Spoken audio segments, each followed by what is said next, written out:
কেমন আছো সবাই? বলো কি অবস্থা সবার? কেমন আছো সবাই? তোমাদের সাথে অনেক দিন পর দেখা হয়ে যাচ্ছে। তো আমরা লাস্ট ক্লাস করছিলাম পূজার আগে, তো পূজার ছুটির পরে আজকে আমাদের প্রথম ক্লাস। ভাইয়া, এটা কি আজকের অধ্যায়ের লাস্ট ক্লাস, না এই অধ্যায়ের আরও মানে আজকে সহ দুইটা ক্লাস লাগবে? আজকে আমরা গ্রেটিং কর্তৃক অপবর্তনটা পড়বো। আমরা একক চির দরুন অপবর্তনটা পড়ছি, তো আজকে আমরা গ্রেটিং কর্তৃক অপবর্তন পড়বো। আর বাকি থাকবে এই অধ্যায়ের আরেকটা টপিক, সেটা হচ্ছে সমাবর্তন। তাহলে মোটামুটি এই অধ্যায়টা কমপ্লিট হয়ে যাবে। তো আশা করি সবাই ভালো আছো, সবাই সুস্থ আছো। হ্যাঁ, আমিও ভালো আছি। তো তোমাদের আশা করি সবাই ছুটি খুব ভালো কাটছে। যারা আর কি হিন্দুরা আছো তাদের পূজা খুব ভালো কাটছে আশা করি। তো চলো আজকে আমরা অপবর্তন গ্রেটিং এইটা নিয়ে আলোচনা শুরু করব। তাহলে ছুটি ছাটা শেষ, এখন জোরদার পড়াশোনা শুরু করতে হবে। ঠিক আছে, এবার সামনে কিন্তু আর তেমন কোনো ছুটি ছাটা পাবা না। ঠিক আছে, এখন খালি পড়া। ঈদের বন্ধ গেল, পূজার বন্ধ গেল, আন্দোলনের বন্ধ গেল, সব বন্ধ মোটামুটি শেষ। এখন কিন্তু সামনে আর বন্ধ তেমন নাই, এবার কিন্তু শুধু পড়া। ওকে, খুব মনোযোগ সহকারে এখন এক একটা করে অধ্যায় ধরবা আর ভালো করে পড়া শুরু করবা। ঠিক আছে, তো আমরা প্রায় ধরো আমাদের কোর্সের শেষের দিকে। তো এই অধ্যায়টা হইলে আর একটা অধ্যায় আছে হচ্ছে আধুনিক পদার্থবিজ্ঞানের সূচনা। তো সেইটা নিলে মোটামুটি আমার ক্লাস শেষ। তোমরা আমাকে তো বিপদে ফেলে দিছো। ঠিক আছে, আমার কোনো ছুটিই তোমরা আমার দিচ্ছ না, মানে টানা আমার 25 ব্যাচের সাথে ক্লাস হচ্ছে। আমি যে একটু 25 ব্যাচ থেকে একটু রেস্ট টেস্ট নিব, তো সেই সুযোগটা তোমরা আমাকে দিচ্ছ না। এটাতে আমি খুব রাগ করছি তোমাদের উপর। দাদা 7 নম্বর ক্লাস ওপেন হয় না কেন? তাহলে মেবি কপিরাইট ইস্যুর জন্য হয়তো 7 নম্বর ক্লাস ওপেন হচ্ছে না। তবে 7 নম্বর ক্লাস তো ওপেন হওয়ার কথা। 7 নম্বর ক্লাস তো একটু আগে আমি দেখলাম। আর যদি ওপেন না হয় তাহলে একটু কমেন্ট করিও। তোমাদের ওই যে আবির ভাই ওইটা ডাউনলোড দিয়ে, ওই ওয়েব থেকে ডাউনলোড দিয়ে আবার নতুন করে দিয়ে দেবে। দাদা পয়েন্টিং ভেক্টর পড়াবেন না? হ্যাঁ পড়াবো, পয়েন্টিং ভেক্টর নেক্সট ক্লাসে পড়াবো। নেক্সট ক্লাসে খুচরা টপিক যেগুলো আছে ওইগুলো আমরা পড়াই দিব। ঠিক আছে, ওকে, তাহলে চলো আমরা শুরু করি। তা আজকে হচ্ছে গ্রেটিং কর্তৃক অপবর্তন পড়বো। হ্যাঁ, তাহলে লিখো অপবর্তন গ্রেটিং। অপবর্তন গ্রেটিং। আচ্ছা বলো তো, এর আগের ক্লাসে আমরা কি পড়ছিলাম? আগের ক্লাসটা বেশ বড় একটা ক্লাস হয়েছিল, সেটা হচ্ছে একক চিরের দরুন অপবর্তন। তো আমি বড় ক্লাসটা আসলে এমনি মানে বড় ক্লাস নর্মালি আমি নিতে চাই না। তো গত ক্লাসটা বড় হয়েছিল কেন জানো? কারণ পূজার ছুটি দিব। তো একটা টপিক পড়তে গিয়ে মাঝখানে আবার ছুটি দেওয়ার পরে এখন আবার যদি ওই টপিকের পরবর্তী আলোচনা শুরু করতাম তাহলে একটু বুঝতে অসুবিধা হইতো, আবার রিভিশন দিয়ে আসা লাগতো। তো এই কারণে আমি করছিলাম কি, একক চির দরুন অপবর্তন যতই সময় লাগুক আমি একেবারে শর্ত টর্ত গ্রাফ ট্রাফ সব কিছুই কিন্তু এঁকে দিয়েছিলাম। তো আজকে গ্রেটিং কর্তৃক অপবর্তন দেখব, তারপরে আমরা গ্রেটিং কর্তৃক অপবর্তনের শর্ত দেখব, দেন আমরা দুইটা একসাথে ম্যাথ করবো। একক চির দরুন অপবর্তন, গ্রেটিং কর্তৃক অপবর্তন, অর্থাৎ অপবর্তনের যত ম্যাথ প্রবলেম আছে আজকে আমরা সলভ করব। তো আসো অপবর্তন গ্রেটিং। অপবর্তন গ্রেটিং আসলে কি? অপবর্তন গ্রেটিং হচ্ছে পাশাপাশি অসংখ্য সমপ্রস্থের চির, এটাই হচ্ছে অপবর্তন গ্রেটিং। তুমি মনে করো পাতলা একটা ধাতব পাত নেবা, নিয়ে যদি পাতলা ধাতব পাতে পাশাপাশি পাশাপাশি অনেকগুলো চির তুমি তৈরি করো, একটা চির না অনেকগুলো পাশাপাশি চির, তাহলে সেটাই হবে একটা অপবর্তন গ্রেটিং। ধরো পাতলা একটা ধাতব পাত নিলাম, এবার এই পাতলা ধাতব পাতের উপর কাটবা, কেটে কেটে কেটে কেটে ফালি ফালি ফালি ফালি চির তৈরি করবা, সমপ্রস্থের চির, প্রত্যেকটা চিরের প্রস্থ যেন সমান হয়। তাহলে ধরো এই যে মাঝখান দিয়ে কাটলাম, এই যে মাঝখান দিয়ে কাটলাম, কেটে এখানে একটা চির তৈরি করলাম। ঠিক আছে, ধরো আমি একটু এইভাবে বুঝাই।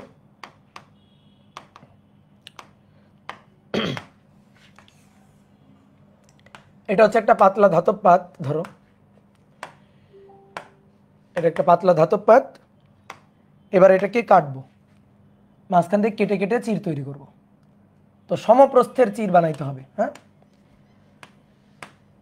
এই যে মাঝখান দিয়ে কাটা হইল, তারপরে আবার এরকম, এই যে দেখো মাঝখান দিয়ে কাটা হচ্ছে, কেটে এরকম এই যে সমপ্রস্থের চির তৈরি করা হয়েছে। তো এটাই হচ্ছে আমাদের অপবর্তন গ্রেটিং। ওকে, দেখো এই যে 4টা চির আমি তৈরি করছি এখানে। এই চিরের যে প্রস্থ বা চিরের যে পুরুত্ব, এটাকে আমরা বলতেছি এ। দুইটা চিরের মাঝখানে দেখো এই জায়গাটা প্রতিবন্ধক, এর মধ্য দিয়ে আলো পাস করতে পারবে না। চিরের মধ্য দিয়ে আলো পাস করতে পারবে, চিরের মধ্য দিয়ে আলো পাস করতে পারবে, কিন্তু দুই চিরের মাঝখানে এখানে প্রতিবন্ধক, এখান থেকে কিন্তু আলো পাস করতে পারবে না। তো এই যে প্রতিবন্ধক অংশ, এই প্রতিবন্ধক অংশের পুরুত্ব বা প্রস্থ হচ্ছে বি। আবার এরপর আবার চিরের প্রস্থ এ, প্রতিবন্ধকের প্রস্থ হচ্ছে বি। তাহলে এইভাবে রিপিট হবে, চির প্রতিবন্ধক, চির প্রতিবন্ধক, চির প্রতিবন্ধক, রিপিট হবে।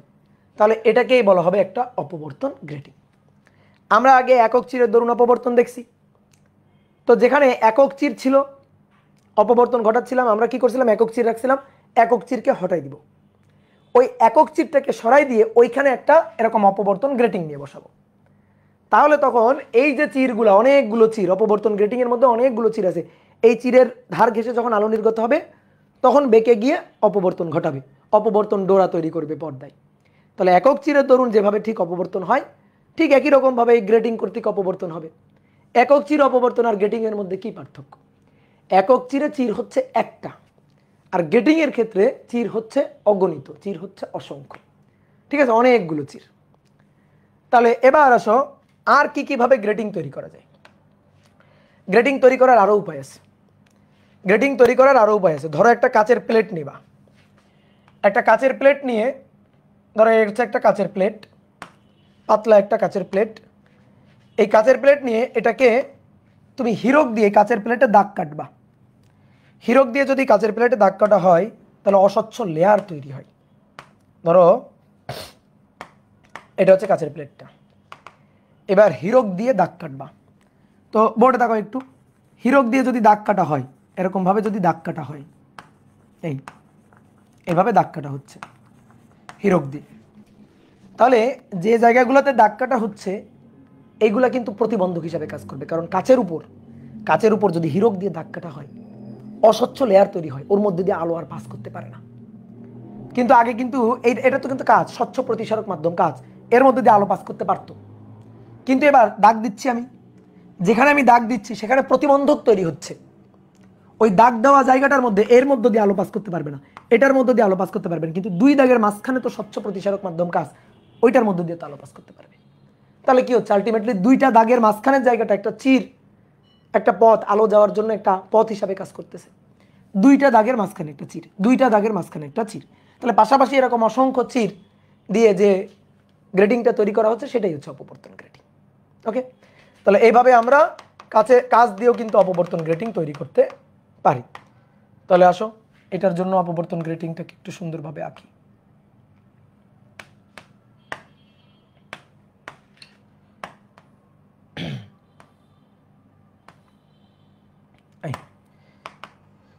তাহলে যে জায়গাটাতে চির আছে, ঠিক আছে, যে জায়গাটাতে চির আছে দেখো, এবার কিন্তু এইটা প্রতিবন্ধক, বুঝছো, এটা কিন্তু এবার প্রতিবন্ধক, এই যে কালো দাগ দাও এটা কিন্তু এবার প্রতিবন্ধক। তাহলে এটা বি হবে, আর এইটার মধ্যে দিয়ে আলো পাস করতে পারবে, এইটা হবে এ আর কি। ঠিক আছে, আমি যদি ধরো চির অংশের কথা বলি, এটাকে অন্য একটা কালি দিয়ে দিই, না হলে একটু কনফিউজড হয়ে যাবে। এটাকে ধরো অন্য একটা কালি দিয়ে দিই।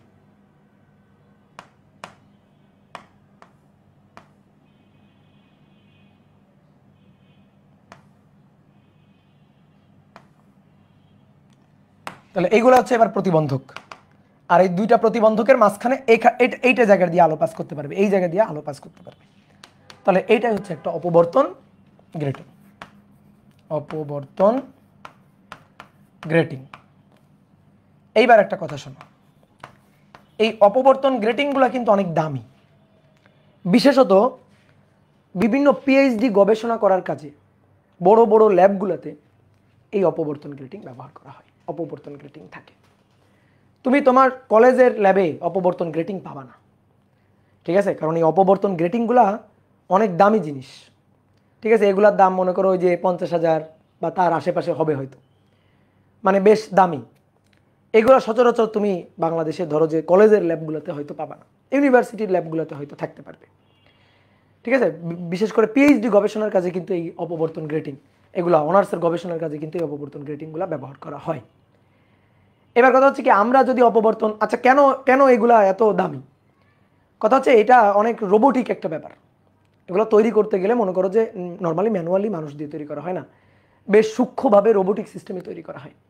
যেমন তুমি ম্যাথ করার সময় দেখতে পারবা, বলা হবে একটা অপবর্তন গ্রেটিংয়ে প্রতি সেন্টিমিটারে দাগ সংখ্যা 6000, 6000টি পার সেন্টিমিটার। চিন্তা করতে পারতেছো, অথবা ধরো 600টি পার মিলিমিটার, 1 মিলিমিটারে 600টা দাগ কাটা, 1 মিলিমিটার জায়গার মধ্যে 600টা চির, 1 মিলিমিটার জায়গার মধ্যে 600টা দাগ কাটা আছে।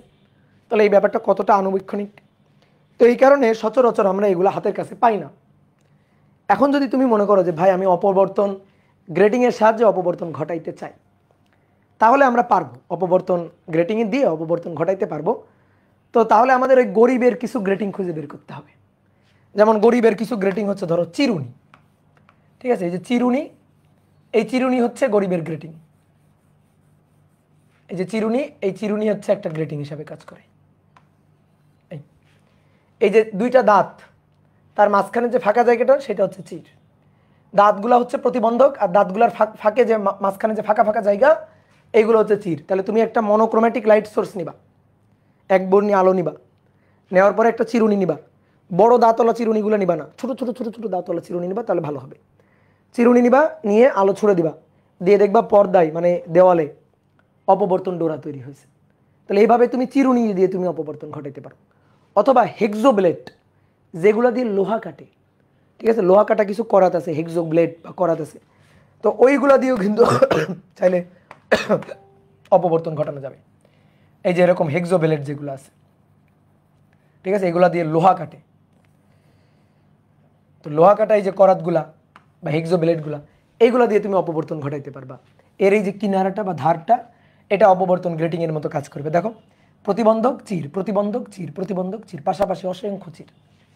তারপরে আরও ধরো যে অপবর্তন গ্রেটিং আছে, ধরো স্ক্রু, ঠিক আছে, এরকম স্ক্রু, এই যে স্ক্রু, এই স্ক্রুকেও কিন্তু অপবর্তন গ্রেটিং হিসাবে ব্যবহার করা যাইতে পারে। মনোক্রোম্যাটিক লাইট সোর্স ছুড়ে দিবা, কার ধার ঘেসে, স্ক্রুর এই যে কিনারে ধার ঘেসে ছুড়ে দিবা, তাহলেও দেখবা পর্দায় অপবর্তন ডোরা তৈরি হয়েছে। তাহলে এইগুলো দিয়েও মনে করো যে আমরা গ্রেটিংয়ের সাহায্যে অপবর্তন ঘটাইতে পারি। ঠিক আছে, এগুলো হচ্ছে গরিবের গ্রেটিং, ঠিক আছে, এগুলো ধনী মানুষের গ্রেটিং, আর এইগুলো হচ্ছে আমাদের গরিবের গ্রেটিং। তাহলে তুমি কি করবা, বাজার থেকে একটা লেজার লাইট কিনবা, এক বর্ণী আলোক উৎস একটা লেজার লাইট কিনবা, কেনার পরে এগুলোর সাহায্যে তুমি অপবর্তন ঘটাইতে পারবা, গ্রেটিং করতে অপবর্তন ঘটাইতে পারবা। এবার আসো গ্রেটিংয়ের একটু হিসাব নিকাশ দেখি। এখানে এই যে এই এ হচ্ছে চিরের প্রস্থ, চির, এই যে চির চির চিরের প্রস্থ হচ্ছে এ, আর বি হচ্ছে রেখা বা দাগ বা প্রতিবন্ধকের প্রস্থ। তাহলে আমরা একটু লিখি, এর পরিচয়টা লিখি। এ হচ্ছে চিরের প্রস্থ বা পুরুত্ব বা বেধ, প্রস্থ বা পুরুত্ব বা বেধ। আর বি হচ্ছে রেখা বা দাগের প্রস্থ, রেখা বা দাগ বা প্রতিবন্ধকের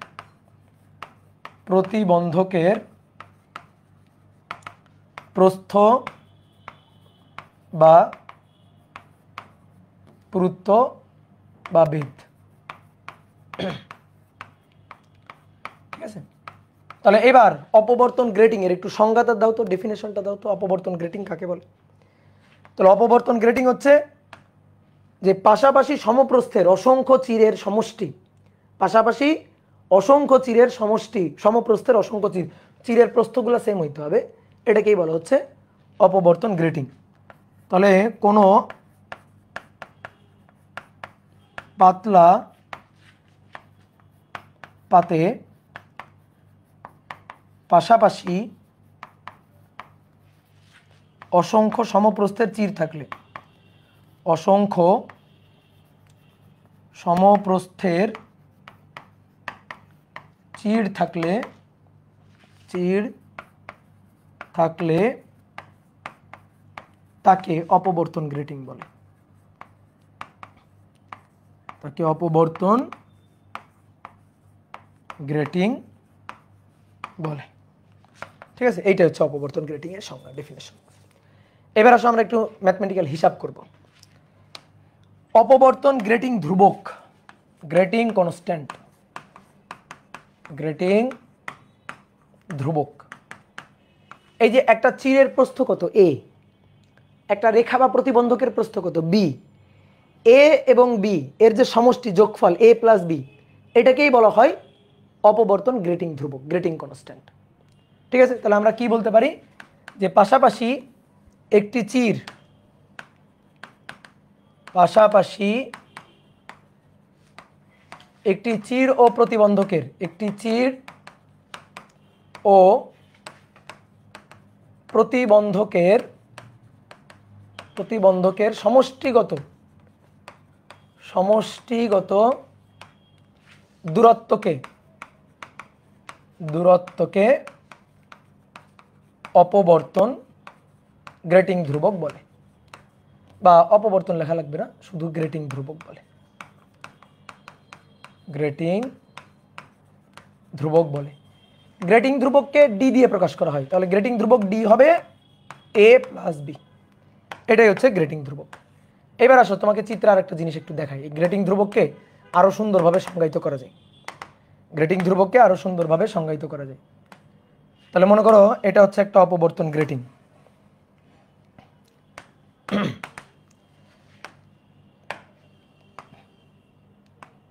এগুলো হচ্ছে সমপ্রস্থের চির, 2টা 3টা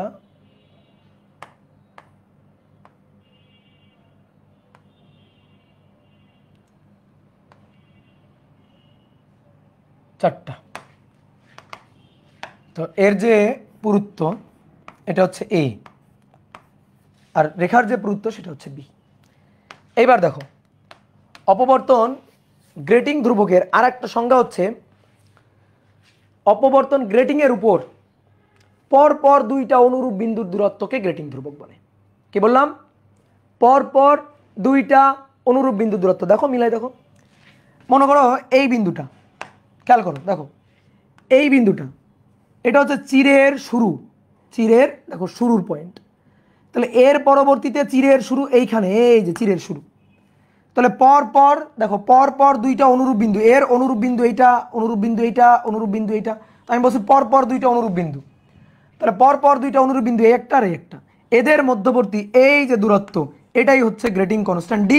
আর ডি মানে দেখো এ প্লাস বি, দেখছো ডি মানে কি এ প্লাস বি। আমি যদি বলি এই বিন্দুর অনুরূপ বিন্দু, তাহলে এটা চিরের শেষ, এদিক দিয়ে চিরের শেষ, তাহলে এরপরে চিরের শেষ হচ্ছে এইটা, তাহলে এই যে এই বিন্দু থেকে এই বিন্দু পর্যন্ত দূরত্ব এটাই হচ্ছে গ্রেটিং ধ্রুবক ডি। তার মধ্যে কি আছে? বি আছে, এ আছে, তাহলে এটা এ আর এটা বি, তাহলে এ প্লাস বি, এটাই হচ্ছে গ্রেটিং ধ্রুবক ডি। কি বোঝা গেছে? তুমি যদি বলো ভাই আমি যদি মাঝখান দিয়ে চিন্তা করি, ধরো এখান দিয়ে চিন্তা করবো, করো, তাহলে এই পয়েন্ট থেকে দেখো এটা চিরের মাঝখানে, তাহলে এই পয়েন্টে চিরের মাঝখানে, তাহলে এইখান থেকে এই বিন্দু পর্যন্ত এই দূরত্বটা হচ্ছে ডি, এই দূরত্বটা হচ্ছে ডি। তাহলে দেখো এইটুকু কি বি, আর এইটুকু কত? এ বাই টু, এইটুকু কত? এ বাই টু, তাহলে b plus a by two plus a by two, তাহলে a by two plus a by two মানে এ, আর এটা বি, তাহলে এ প্লাস বি হচ্ছে ডি। তাহলে আমরা সংজ্ঞাটাকে এভাবেও লিখতে পারি যে গ্রেটিং এর উপর পর পর 2টি অনুরূপ বিন্দুর দূরত্বকে, গ্রেটিং এর উপর পর পর 2টি অনুরূপ বিন্দুর মধ্যবর্তী দূরত্বকে গ্রেটিং ধ্রুবক বলে, দূরত্বকে গ্রেটিং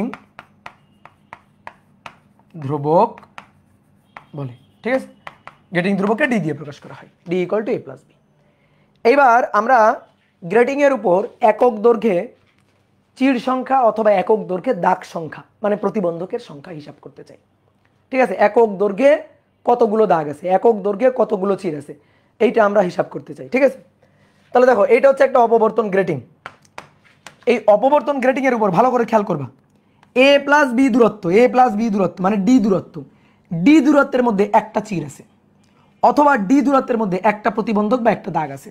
তাহলে আমি দেখো তো এটা বলতে পারি কিনা যে এ প্লাস বি দূরত্বের মধ্যে, এ প্লাস বি দূরত্বের মধ্যে বা ডি দূরত্বের মধ্যে চির সংখ্যা, চির সংখ্যা অথবা দাগ সংখ্যা অথবা রেখা সংখ্যা অথবা প্রতিবন্ধক সংখ্যা কয়টা? একটা। বুঝছো? এটা আবার বলো না যে ভাই চির একটা দাগ একটা, তাহলে তো 2টা না, আমি অথবা দিছি যে চির কয়টা? একটা, অথবা দাগ কয়টা বা রেখা প্রতিবন্ধক কয়টা? একটা।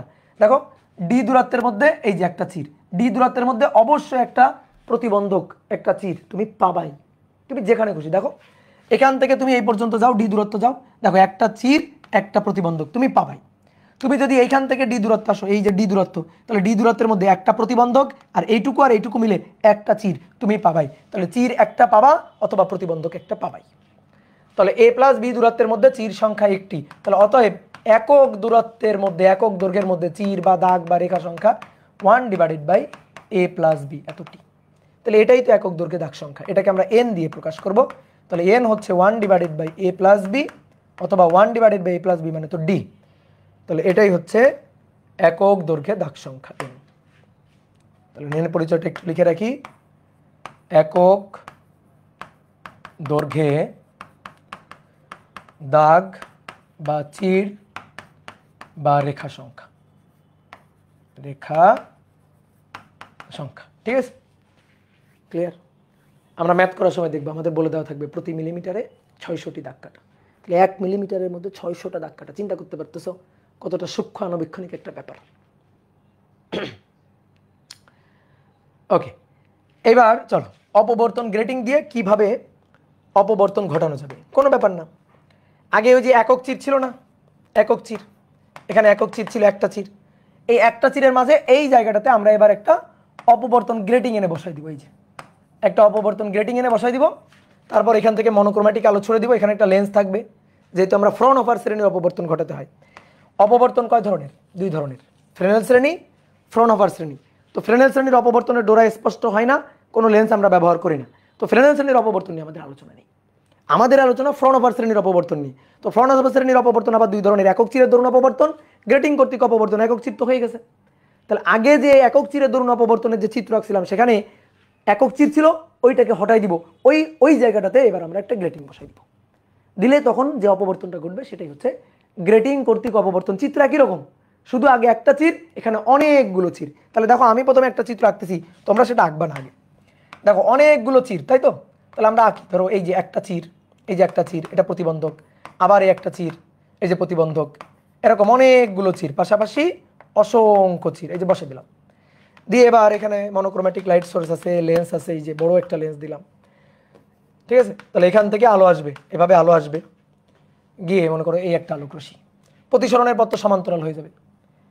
এই যে আলোক রশ্মি প্রতিসরণের পর সমান্তরাল হয়ে যাচ্ছে,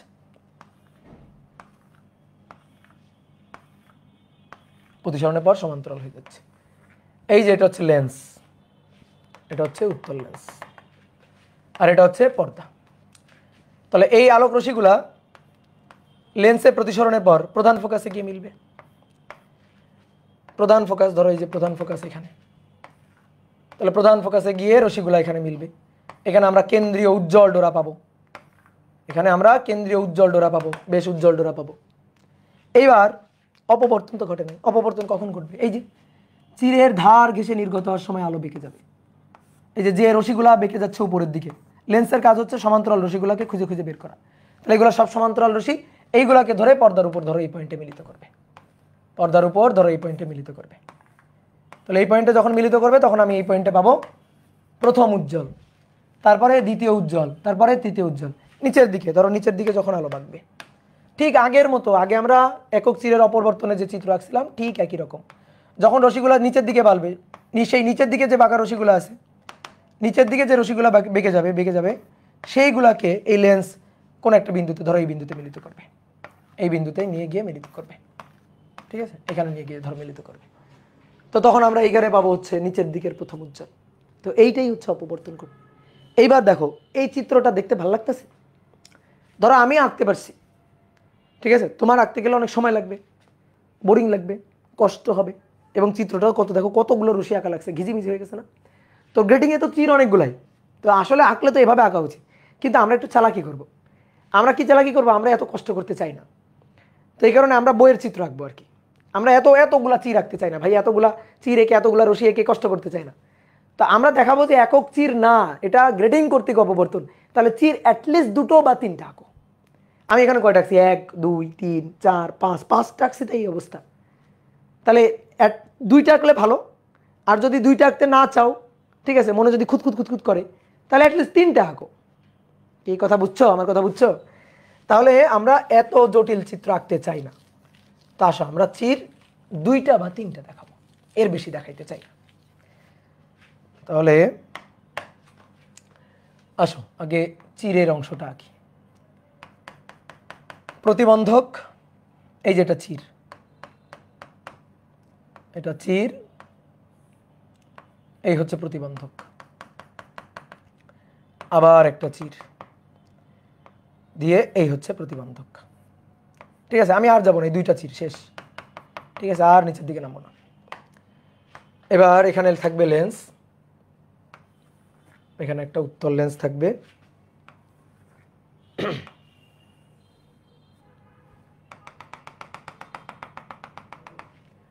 এটা হচ্ছে পর্দা,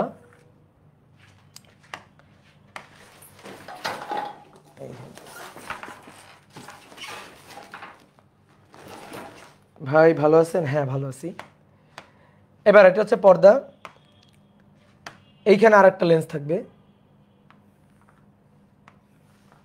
এখানে ধরো আর একটা লেন্স, আর এইখানে মনোক্রোম্যাটিক লাইট সোর্স, এইখানে মনোক্রোম্যাটিক লাইট সোর্স, এক বর্ণী আলোক উৎস। ঠিক আছে, তাহলে এবার এখান থেকে আলোক রশ্মি আসবে প্রতিসরণের পর। আমি এই লেন্সটাকে রাখছি, মানে উৎসটাকে রাখছি এমনভাবে যেন লেন্সের প্রধান ফোকাসে থাকে। তাহলে প্রতিসরণের পর প্রধান অক্ষের সমান্তরাল হয়ে যাবে রশ্মিগুলা। ঠিক আছে, তাহলে আমি আগে সমান্তরাল রশ্মিগুলো আঁকি, মানে একটু চালাকি করি, এই পাশ থেকে না এঁকে এখানে আগে চিত্রটা আঁকি। তাহলে সমান্তরাল আলোক রশ্মি,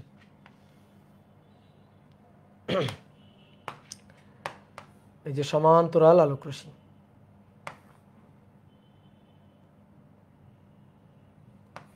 চারটা রশ্মি আঁকলাম।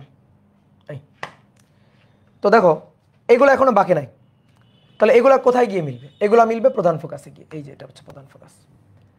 তাহলে এই রশ্মিগুলা মিলবে প্রধান ফোকাসে গিয়ে, প্রধান ফোকাসে গিয়ে মিলবে। এইখানে আমি পাবো প্রথম উজ্জ্বল, মানে সরি কেন্দ্রীয় উজ্জ্বল, এখানে পাবো কেন্দ্রীয় উজ্জ্বল, কেন্দ্রীয় উজ্জ্বলটা পাবো। লেন্সের কাজ হচ্ছে, আমি লেন্স না রাখলে কি অপবর্তন হইতো না? হইতো। তখন কেন্দ্রীয় উজ্জ্বল হইতে এত জায়গা জুড়ে, তা আমি চাই এত জায়গা জুড়ে না থাকুক, একটা জায়গায় গিয়ে আলো মিলুক। তো এই কারণে আমরা লেন্স ব্যবহার করতেছি। লেন্স ব্যবহার করলে ডোরাগুলা বা বিন্দুগুলা, উজ্জ্বল বিন্দু, অন্ধকার বিন্দু, এগুলোকে স্পষ্ট পাওয়া যাবে আর কি। ঠিক আছে, এগুলোকে বেশ স্পষ্ট পাওয়া যাবে। এইবার আসো, যখন অপবর্তন ঘটবে, কিভাবে অপবর্তন ঘটবে? এই চির ঘেঁষে যখন আলো বেঁকে যাবে, চির ঘেঁষে দেখো আলো বেঁকে যাচ্ছে, চির ঘেঁষে আলো বেঁকে গেল। এই চারটা রশ্মি এগুলা গিয়ে ধরো এই পয়েন্টে মিলল, ফোকাস তলে কোনো একটা পয়েন্টে মিলল। তাহলে ফোকাস তলে এই পয়েন্টে গিয়ে মিলল, এই পয়েন্টে উজ্জ্বল একটা বিন্দু তৈরি হবে। এটা কি উজ্জ্বল বিন্দু? এটা হচ্ছে প্রথম উজ্জ্বল বিন্দু, এই যেটা হচ্ছে প্রথম উজ্জ্বল, এটা কেন্দ্রীয় উজ্জ্বল, আর এটা হচ্ছে প্রথম উজ্জ্বল। এভাবে উপরের দিকে এখানে ধরো দ্বিতীয় উজ্জ্বল, দ্বিতীয় উজ্জ্বল, আর উজ্জ্বলগুলোর মাঝখানে অন্ধকার। কেন্দ্রীয় উজ্জ্বলকে বলা হয় সিএম, সেন্ট্রাল ম্যাক্সিমা। ঠিক আছে, কেন্দ্রীয় উজ্জ্বল মানে সিএম, সেন্ট্রাল ম্যাক্সিমা।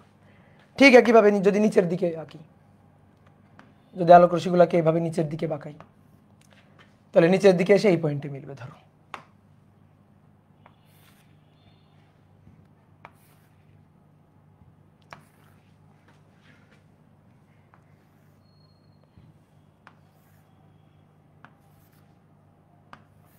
খালি হাতে আঁকা কষ্ট, তারপরে যতটুকু পারলাম আর কি।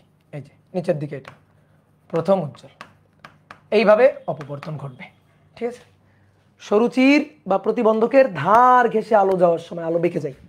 এই যে ধার ঘেঁষে আলো যাওয়ার সময় আলো এই যে তরঙ্গ আকারে আলো বেঁকে যাবে, আলো বেঁকে গিয়ে এই অপবর্তনটা ঘটাবে। তো এটাই হচ্ছে গ্রেটিং কর্তৃক অপবর্তন। আর যদি তুমি এই পাশের চিত্র এটা না আঁকলেও সমস্যা নেই, তারপরে যদি এই পাশের চিত্র পরিপূর্ণ করো, তো দেখো এখান থেকে আলোক রশ্মি আসতেছে।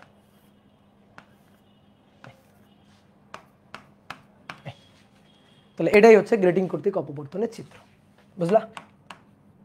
গ্রেটিং কর্তৃক অপবর্তন। এইবার মনোযোগ দিয়ে কিছু কথা শোনো। চিত্র আঁকছি, অনেক কষ্ট করে চিত্র আঁকছি আমরা। একক চিরের দরুন অপবর্তনের চিত্র দেখছিলাম, গ্রেটিং কর্তৃক অপবর্তনের চিত্র দেখলাম। এবার শোন, ব্যতিচারের আমরা হিসাব নিকাশ করছি, যত যাই হিসাব নিকাশ হোক একেবারে ধাপে ধাপে পার্ট বাই পার্ট আমরা হিসাব নিকাশ করছি। ব্যতিচারের হিসাব নিকাশ আমরা একক চির দরুন অপবর্তনের হিসাব নিকাশ করছি গত ক্লাসে, ওই যে বিএ টিএ দিয়ে, ঠিক আছে। যারা অবিবাহিত তারাই বেঁচে থাকবে, আর যারা বিবাহিত তারা মরে যাবে। যারা বিবাহিত তাদের ভবিষ্যৎ অন্ধকার, আর যারা অবিবাহিত তাদের ভবিষ্যৎ উজ্জ্বল। তো আমরা কনসেপ্ট বুঝে বুঝে বুঝে বুঝে একক চির দরুন অপবর্তনের উজ্জ্বলের শর্ত, অন্ধকারের শর্ত, কেন্দ্রীয় উজ্জ্বলের শর্ত আমরা দেখছিলাম। ব্যতিচারের ক্ষেত্রে উজ্জ্বলের শর্ত, অন্ধকারের শর্ত আমরা দেখছিলাম। ব্যতিচারের ক্ষেত্রে শর্ত দুইটা, উজ্জ্বলের একটা, অন্ধকারের একটা। এই উজ্জ্বলের মধ্যে কেন্দ্রীয় উজ্জ্বলও পড়ছে, কেন্দ্রীয় উজ্জ্বল সহ সকল উজ্জ্বলের শর্ত আর অন্ধকারের শর্ত। ব্যতিচারের ক্ষেত্রে দুইটা শর্ত, একক চির অপবর্তনের শর্ত তিনটা, কেন্দ্রীয় উজ্জ্বলের জন্য একটা, সাধারণ উজ্জ্বলের জন্য একটা, আর অন্ধকারগুলোর জন্য একটা। সেটাও আমরা দেখছিলাম, ডেরিভেশনের মাধ্যমে আমরা বুঝছিলাম। এবার আসো আমরা গ্রেটিং এর জন্য অপবর্তনের, এইটা আমরা ডেরিভেশনটা দেখব না, আমাদের বইয়ে ডেরিভেশনটা নাই। আমরা শুধু জাস্ট খালি শর্তটা জানবো, ঠিক আছে। ধরো এক্সপেরিমেন্ট করে ডেরিভেশন করে শর্ত আসছে, আমাদের শুধু বইয়ে সেই শর্তটা জানাচ্ছে, আমরা শুধু সেই শর্তটা জানবো। তোমার যদি মনে করো খুবই জানার আগ্রহ থাকে, এগুলো তুমি জানবা, ইঞ্জিনিয়ারিং পড়লে অবশ্যই তুমি জানবা, ঠিক আছে। বিশেষ করে ধরো ইলেকট্রিক্যাল ইঞ্জিনিয়ারিং, মেকানিক্যাল ইঞ্জিনিয়ারিং এগুলো যখন পড়বা, তখন তোমার মনে করো ইঞ্জিনিয়ারিং পড়তে আসলে এগুলো তোমার পড়া লাগবে, ঠিক আছে। অপটিক্সের পদার্থবিজ্ঞানের যে কোর্স থাকবে, সেই অপটিক্সের চ্যাপ্টারে গিয়ে তোমাদের মনে করো গ্রেটিং কর্তৃক অপবর্তনের শর্ত টর্ত কীভাবে আসলো সেগুলো দেখা লাগবে। তো এই ডেরিভেশনটা বেশ বড় একটা ডেরিভেশন, ঠিক আছে। ডেরিভেশনটা একটু বেশ বড় ডেরিভেশন। তো এটা মূলত আমরা অনার্সে গিয়ে করি, তো সেইখানে গিয়ে তুমি জিনিসগুলো পাবা। তো আপাতত এটা আমরা ডেরিভেশনটা দেখবো না, আমরা শুধু শর্ত জানবো। তুমি একটা জিনিস দেখো, এই যে ইন্ডিয়ান সিলেবাসের সাথে আমাদের বাংলাদেশের সিলেবাসের অনেক পার্থক্য, আমরা অনেক কম পড়ি, ওরা অনেক বেশি পড়ে, তাই না। আমাদের মনে করো যে আমাদের বইগুলোতে যে ম্যাথ আছে তার চেয়ে ওরা অনেক অ্যাডভান্স ম্যাথ করে, ঠিক আছে। ওদের টপিকও অনেক মনে করো ইলাবোরেট এবং চ্যাপ্টারও অনেক বেশি আমাদের চেয়ে।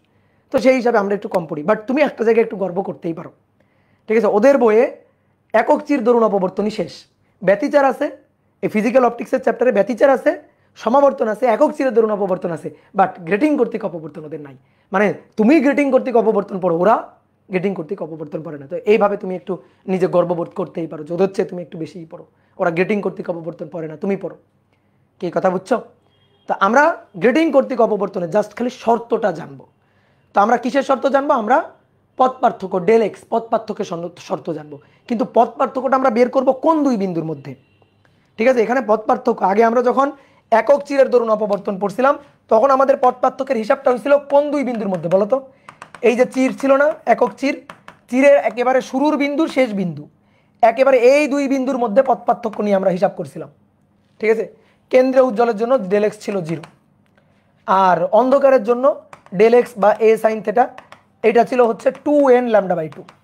আর অন্ধকারের জন্য এই যে এটাই হচ্ছে ডেল এক্স, এই যে একতম উৎস আর একেবারে লাস্ট যে উৎস, প্রথম উৎস আর লাস্ট যে উৎস, অর্থাৎ এই চিরের প্রথম বিন্দু শেষ বিন্দু, অর্থাৎ এ দূরত্বে দুই বিন্দুর মধ্যে আমরা পথের পার্থক্য বের করছিলাম। এ সাইন থেটা ইকুয়াল টু অন্ধকারের জন্য 2n λ/2, ডেল এক্স উজ্জ্বলের জন্য এ সাইন থেটা এটা ইকুয়াল টু ছিল 2n + 1 λ/2, বুঝলাম? তাহলে আমরা যে পথ পার্থক্যটা লিখছি, এটা কোন দুই বিন্দুর পথ পার্থক্য? এটা চিরের শুরু এবং শেষ এই দুই বিন্দুর পথ পার্থক্য, অর্থাৎ এ দূরত্বের মধ্যে পথ পার্থক্য, এটা এ দূরত্বের মধ্যে পথ পার্থক্য। আমরা গ্রেটিং এর জন্য যে পথ পার্থক্যের শর্তটা আমরা লিখব, গ্রেটিং এর জন্য যে পথ পার্থক্যের শর্তটা আমরা লিখব, সেটা গ্রেটিং এর উপর তো অনেকগুলো চির। তাহলে আমরা তখন পথ পার্থক্য লিখব কোন দুই বিন্দুর জন্য? আমরা পথ পার্থক্য লিখব, ভালো করে শোনো, অনুরূপ দুই বিন্দুর মধ্যে পথের পার্থক্য লিখব। অনুরূপ দুই বিন্দু অর্থাৎ বি দূরত্বের দুই বিন্দু, a + b দূরত্বের যে দুই বিন্দু আছে, সেই দুই বিন্দুর মধ্যে পথ পার্থক্য লিখব আমরা। গ্রেটিং অনেক বড় হইতে পারে, এ বি অনেক বড়, কিন্তু আমরা পথ পার্থক্যের যে শর্তটা লিখব, সেটা a + b দূরত্বের এই দুই বিন্দুর মধ্যে পথ পার্থক্যের শর্তটা আমরা লিখব, ঠিক আছে। তাহলে এই জিনিসটা আমরা মাথায় রাখবো। তাহলে চলো দেখি, আমরা আগে পথ পার্থক্যটা একটু তাও হিসাব করে বের করি। মানে আমি তোমাকে ডেরিভেশন করে দিচ্ছি, অ্যাটলিস্ট ধরো বইতে যতটুকু আছে সেইটুকু ডেরিভেশন করে দিচ্ছি। তাহলে ডি দূরত্বে, অর্থাৎ অনুরূপ দুই বিন্দুর মধ্যে, অনুরূপ দুই বিন্দুর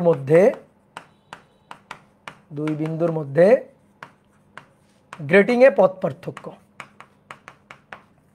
গ্রেটিং এ পথ পার্থক্য ডেল এক্স, এইটা আমরা হিসাব করতে চাই। আসো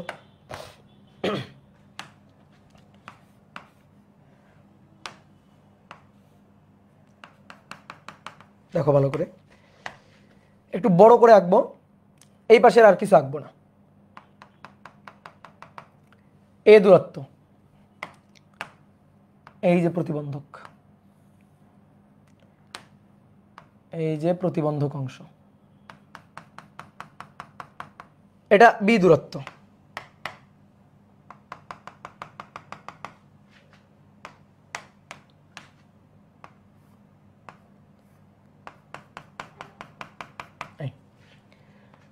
তাহলে এবার দেখো, এই দূরত্বটা এ, এই দূরত্বটা বি।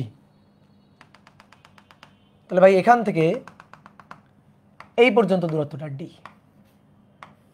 ঠিক আছে, এই পর্যন্ত দূরত্ব ডি। আবার ধরো এটা এ, ঠিক আছে, এ বি, তাহলে এ প্লাস বি মানে ডি। তো আমরা এই দুই বিন্দুর মধ্যে পথের পার্থক্যটা চাই। তাহলে এখান থেকে একটা রেখা গেল, এখান থেকে একটা রেখা গেল, তাহলে পথের পার্থক্য চাই এই দুই বিন্দুর মধ্যে। এই যে রশিগুলা গেল, এটা এই যে কোন রশিগুলা, এই ধরো যে এই এখানে লেন্স আছে, এখানে লেন্স আছে, এই যে রশিগুলা যাচ্ছে গিয়ে এই যে লেন্সে প্রতিসরণের পরে এই যে পর্দার উপর গিয়ে মিলবে, কোন একটা পয়েন্টে গিয়ে মিলবে, ঠিক আছে, কোন একটা পয়েন্টে গিয়ে মিলবে, ডোরা তৈরি করবে আর কি, তাই না? এটাই তো চিত্র, ঠিক আছে, ভালোই তো আঁকছি, খারাপ না তো। তাহলে একে রাখবো এটা না মুছবো? থাক, আঁকাই থাকুক। তাহলে একটু সুন্দর করে আঁকি।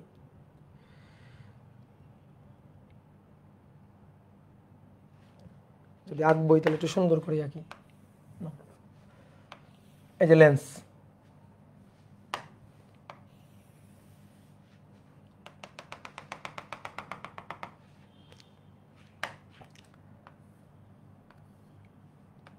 এই যে রশিগুলো আসলো, লেন্সে প্রতিসরণের পর পর্দার উপর মিলবে। তো ধরো এই পয়েন্টে গিয়ে মিলল,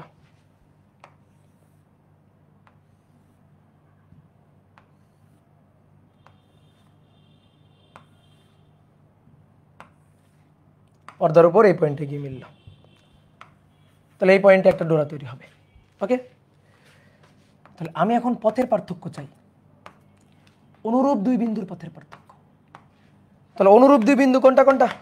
এই যে চিরের শুরু, পরবর্তীতে চিরের শুরু, চিরের শুরু, এই যে চিরের শুরু, এটাই তো অনুরূপ দুই বিন্দু, তাদের মধ্যবর্তী দূরত্ব ডি। আমি এই দুই বিন্দুর পথের পার্থক্য চাই, তাহলে এখান থেকে একটা লম্ব টানো না, এখান থেকে লম্ব টানো, লম্ব টানলেই তো পথের পার্থক্য পেয়ে যাবা। এই যে এটাই তো পথের পার্থক্য, এটাই তো পথের পার্থক্য, ডেল এক্স, এই তো হয়ে গেল পথের পার্থক্য। এই কোণটাকে আমি বললাম থিটা। এই ত্রিভুজটাকে তুলে নিয়ে আসো বাইরে, তুলে নিয়ে আসো এই ত্রিভুজটাকে, এই ত্রিভুজটাকে বাইরে তুলে নিয়ে আসো। এটা ডেল এক্স, এটা থিটা, আর এই দূরত্বটা ডি বা এ প্লাস বি, ডি বলো বা এ প্লাস বি, যেটাই বলো না কেন।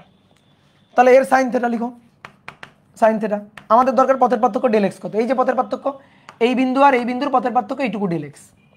তাহলে sine theta equal to del x divided by d, d del x divided by d, কোণের বিপরীতটা লম্ব, তাহলে সাইন থিটা ইকুয়াল টু সাগরে লবণ আছে অতিভুজ ডি, তাহলে অতএব ডেল এক্স, তাহলে ডেল এক্স হচ্ছে ডি সাইন থিটা। দেখছো? তাহলে অনুরূপ দুই বিন্দুর পথের পার্থক্য ডেল এক্স কত হচ্ছে? D sine theta. ওকে, কেউ যদি বলে ভাই আমি এভাবে হিসাব করবো, কিভাবে? দেখেন ভাই, অনুরূপ দুই বিন্দু হচ্ছে এই বিন্দুর চিরের শেষ, প্রতিবন্ধকের শুরু, তাহলে এর পরবর্তীতে চিরের শেষ, প্রতিবন্ধকের শুরু, এই বিন্দু। তো আমি এই বিন্দু আর এই বিন্দুর পথের পার্থক্য হিসাব করব, কোনো সমস্যা নেই। তুমি এই দুই বিন্দুর পথের পার্থক্য হিসাব করো, কোনো সমস্যা নেই। আমি এই রেখাটাকে আরেকটু বর্ধিত করে দিলাম, এই যে এই রেখাটাকে আরেকটু বর্ধিত করে দিলাম। তাহলে এবার একটা জিনিস শোনো, পথের পার্থক্য হিসাব করব এই বিন্দু আর এই বিন্দুর জন্য। এই বিন্দুটার নাম দিলাম ধরো বি, এটা ধরো এ, আর এটা ধরো সি, ঠিক আছে, এটা ধরো নাম দিলাম সি। তাহলে বি থেকে এই বিন্দু ধরো ই, আর সি থেকে এই বিন্দু ধরো এফ। তাহলে এবার একটু ভালো করে বোঝো, অনুরূপ দুই বিন্দু বি আর সি, অনুরূপ দুই বিন্দু বি এবং সি। তাহলে এবার অনুরূপ দুই বিন্দু দুই বিন্দু বি ও সি, বি বিন্দু আর সি বিন্দু, তাদের পথের পার্থক্য, বি বিন্দু আর সি বিন্দুর পথের পার্থক্য ভালো করে বোঝো। সি বিন্দু এতটুকু, বি বিন্দু এতটুকু, তাই না? সি বিন্দু এতটুকু, বি বিন্দু গেছে এতটুকু, তাহলে এদের পথের পার্থক্য সি এফ থেকে বিই বাদ। তাহলে এদের যে পথের পার্থক্য ডেল এক্স, এটা হচ্ছে সি এফ থেকে বিই বাদ। বলো বুঝলা কিনা? দেখো যেমন এই বিন্দু আর এই বিন্দু যখন ছিল তখন এখান থেকে লম্ব টেনে দিচ্ছ, দেখো এটা 0 আর এখান থেকে এতটুকু হচ্ছে এতটুকু ডেল এক্স, তাহলে ডেল এক্স মাইনাস 0 এ বিন্দু আর এই বিন্দুর পথের পার্থক্য। এবার বি বিন্দু আর সি বিন্দুর পথের পার্থক্য, অনুরূপ দুই বিন্দু, এদের পথের পার্থক্য আমি চাই। এখন এদের পথের পার্থক্য অনেক বলতে ভাই এদের পথের পার্থক্য কি একই রকম হবে, সেটাই তো আমরা দেখতে চাচ্ছি। তাহলে বি বিন্দু এখানে গেছে কত দূরত্ব অতিক্রম করে বিই, সি বিন্দু এখানে গেছে কত দূরত্ব অতিক্রম করে সি এফ, তাহলে বিই আর সি এফ এর যে ব্যবধানটা, যে বিয়োগফলটা, সেটাই তো বি বিন্দু আর সি বিন্দুর পথের পার্থক্য। ওকে, তাহলে আমরা সি এফ থেকে কি করব, বিই বিয়োগ করব। তাহলে সি এফ থেকে বিই বিয়োগ করব। এবার বোর্ডে দেখো, দেখো পুরোটা নাও, পুরোটা এই পুরো ত্রিভুজটা নিবা, পুরো ত্রিভুজটা, এই এটা এ, এই কোণটা থিটা, এটা সি আর এটা এফ, ঠিক আছে? তাহলে এ থেকে সি পর্যন্ত দূরত্ব, এ থেকে সি পর্যন্ত দূরত্ব এ প্লাস বি প্লাস এ, তাহলে 2a প্লাস বি এই দূরত্বটা। তাহলে এখন যদি আমি এখান থেকে সি এফ বের করি, ধরো সাইন থেটা, সাগরে লবণ আছে, সি এফ বাই অতিভুজ 2a প্লাস বি, তাহলে অতএব c f 2a plus b, 2a plus b sine theta. Okay, এইবার আসো এ বি ই এই ত্রিভুজটা নিয়ে হিসাব করি। তাহলে এই ত্রিভুজটা নিয়ে যদি হিসাব করি, এখানে করি এ বি ই, এই কোণটা থেটা আর এইটুকু কত, এ থেকে বি এ, তাহলে এখান থেকে যদি বিই হিসাব করি, তাহলে sine theta equal to BE divided by a, তাহলে BE equal to a sine theta. এবার বসাও যে সি এফ আর বিই বসাও, তাহলে বসাইলে আমরা পাচ্ছি সি এফ হচ্ছে 2a plus b sine theta আর বিই হচ্ছে a sine theta. Sine theta common নাও, 2a plus b minus a, 2a plus b minus a sine theta, 2a minus a মানে a, তাহলে a plus b sine theta. Okay, এবার a plus B মানে কত, D, তাহলে D sine theta. তাহলে দেখো পথের পার্থক্য, অনুরূপ যে কোনো দুই বিন্দুর পথের পার্থক্য তুমি হিসাব করো, তুমি কি পাচ্ছ, ডি সাইন থেটা। ঠিক আছে, অনুরূপ যে কোনো দুই বিন্দুর পথের পার্থক্য হিসাব করলে কি পাচ্ছ, ডি সাইন থেটা। তাহলে তুমি গ্রেটিং এর উপর যে কোনো অনুরূপ দুই বিন্দু নিবা, নিলে পথের পার্থক্য পাবা ডি সাইন থেটা। তাহলে আমরা শর্তটা লিখবো, আমরা পথের পার্থক্য লিখবো অনুরূপ দুই বিন্দুর জন্য। ঠিক আছে, অনুরূপ দুই বিন্দুর জন্য। ওকে, তো চলো দেখি এবার শর্ত কি। শর্ত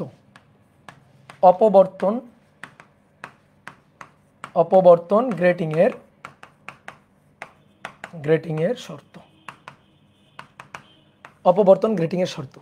চলো, যেহেতু আমরা ডেরিভেশন পড়তেছি না, সেহেতু একটা জিনিস শর্টকাটে তুমি মনে রাখতে পারো, একক চির অপবর্তনে চির তো একটা, আর গ্রেটিং কর্তৃক অপবর্তনে চির একের অধিক, 2টা 3টা 4টা 5টা 6টা 100টা 200টা, চির অসংখ্য অধিক।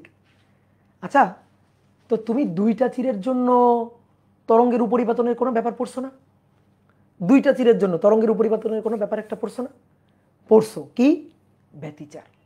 তাহলে তুমি শর্টকাটে একটা কথা মাথায় রাখবা, যে অপবর্তন গ্রেটিং এর জন্য যা শর্ত হবে সেটা ব্যতিচারের শর্তের অনুরূপ। ঠিক আছে, ব্যতিচারের শর্তের অনুরূপ, ব্যতিচারের মতো।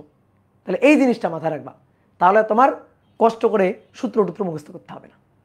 তাহলে ব্যতিচারের অনুরূপ শর্ত। তাহলে আসো উজ্জ্বলের শর্ত, অন্ধকারের শর্ত। শর্ত 2টা, একটা উজ্জ্বল বা চরম বিন্দু, উজ্জ্বলকে চরম বলা হয় আর অন্ধকারকে অবম বলে। তাহলে উজ্জ্বল বা চরম বিন্দুর শর্ত, পথ পার্থক্য, কোন দুই বিন্দুর পথ পার্থক্য, অনুরূপ দুই বিন্দু, ডেল এক্স। তাহলে ডেল এক্স হচ্ছে ডি সাইন থেটা। ওকে, তাহলে ডি সাইন থেটা জোড় ল্যামডা, মানে ল্যামডা বাই 2 আর কি, জোড় 2n ল্যামডা বাই 2 অথবা n ল্যামডা। n এর শুরু কত দিয়ে? উজ্জ্বল বা চরম বিন্দু, এই উজ্জ্বলের মধ্যে কেন্দ্রীয় উজ্জ্বল সহ ব্যতিচারের মতো। তাহলে n এর শুরু 0 থেকে, 0 1 2 3 dot dot dot dot, n এর শুরু। ঠিক আছে, এইবার অন্ধকার বা অবম বিন্দুর শর্ত, অন্ধকার বা অবম বিন্দুর শর্ত, del x d sine theta equal to 2n plus না মাইনাস ব্যতিচারে, ব্যতিচারে ব্যতিচারের ক্ষেত্রে বা গ্রেটিং কর্তৃক অপবর্তনের ক্ষেত্রে মাইনাস, আর একক চির অপবর্তনের ক্ষেত্রে 2n প্লাস 1। ঠিক আছে, এই শর্তগুলো মাথায় রাখতে হবে। তাহলে এটা 2n মাইনাস 1 ল্যামডা বাই 2। তাহলে এর মান 1 থেকে শুরু, 1 2 3 4 ডট ডট ডট ডট। ঠিক আছে, তাহলে এই হচ্ছে আমাদের শর্ত, দুইটা শর্ত। আর সবসময় মাথায় রাখবো ম্যাথ করার সময় n এর মান যা বলবে তাই, n এর মান যা বলবে তাই। তুমি দেখবা বইতে এটা লেখা আছে প্লাস দিয়ে, লিখুক, সমস্যা কি, লিখুক, n এর মান যা বলবে তার থেকে 1 কম। তা আমরা ওই ঝামেলায় যাব না, আমাদের ভাই n এর মান যা বলবে তাই। ঠিক আছে, তাহলে এই শর্তগুলো একটু বিশ্বাস করো, বিশ্বাস। ক্লিয়ার? তুমি এখানে প্লাস দিয়ে লিখতে পারো, 2n প্লাস 1 লিখতে পারো, আমার কোনো আপত্তি নেই। তাহলে তখন n এর মান যা বলবে তাই বসানো যাবে না। n এর মান যদি বলে দ্বিতীয় অন্ধকার, n এর মান বসাইতে হবে 1। যদি বলে তৃতীয় অন্ধকার, n এর মান বসাইতে হবে 1 কম, অর্থাৎ 2 বসাইতে হবে তখন। তো এই হচ্ছে কাহিনী। ঠিক আছে ভাই, কেন্দ্রীয় উজ্জ্বল, কেন্দ্রীয় উজ্জ্বল এর মধ্যে আছে, এই যে n0 এর জন্য কেন্দ্রীয় উজ্জ্বল, কেন্দ্রীয় উজ্জ্বল এর মধ্যে আছে। ওকে, এইবার আসো, বিভিন্ন ধরনের কনফিউশন তো, এবং তুমি প্রথমে ব্যতিচার পড়ছো, তারপরে একক চির অপবর্তন, তারপরে গ্রেটিং। এবার সুন্দর করে আমি কোর জিনিসগুলো লিখে দিচ্ছি, দেখো যাতে কনফিউশন না হয় আর সামনে। সেটা হচ্ছে ব্যতিচার,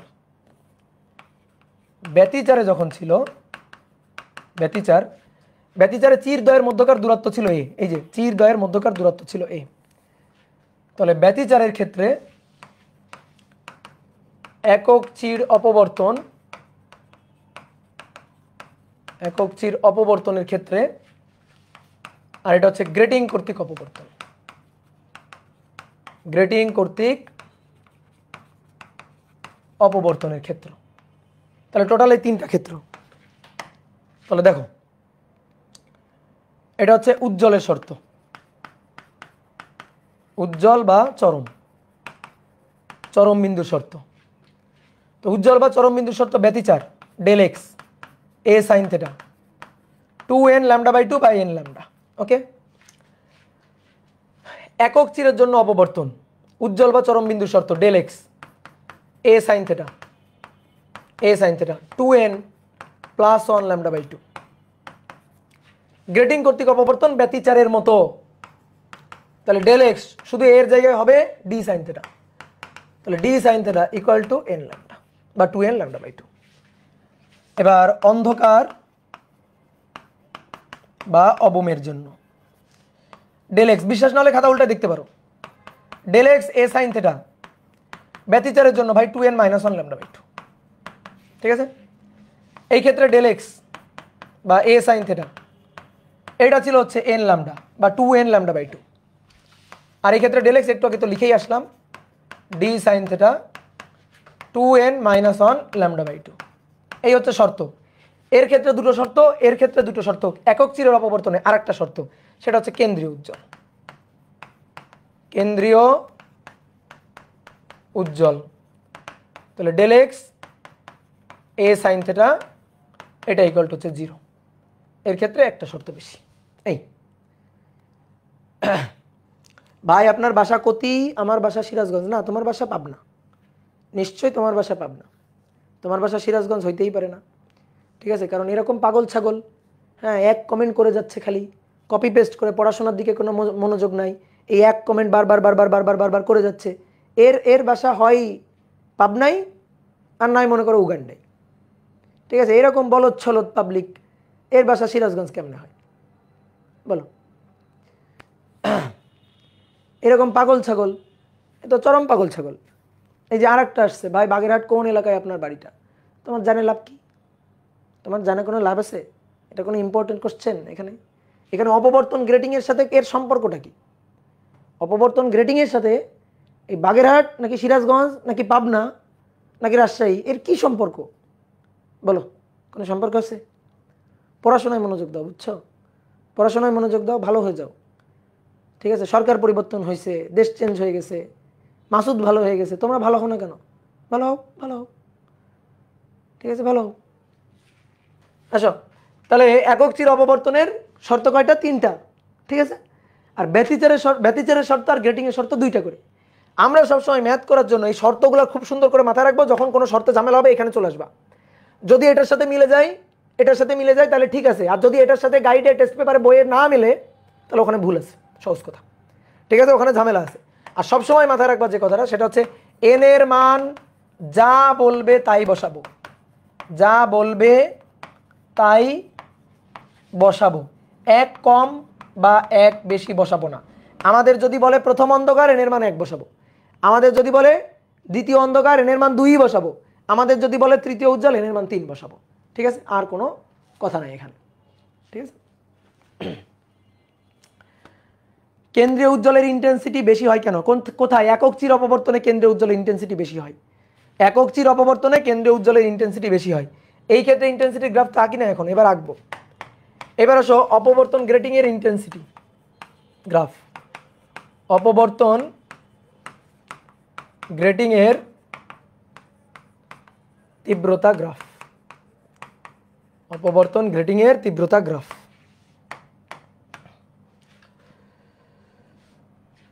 তো দেখো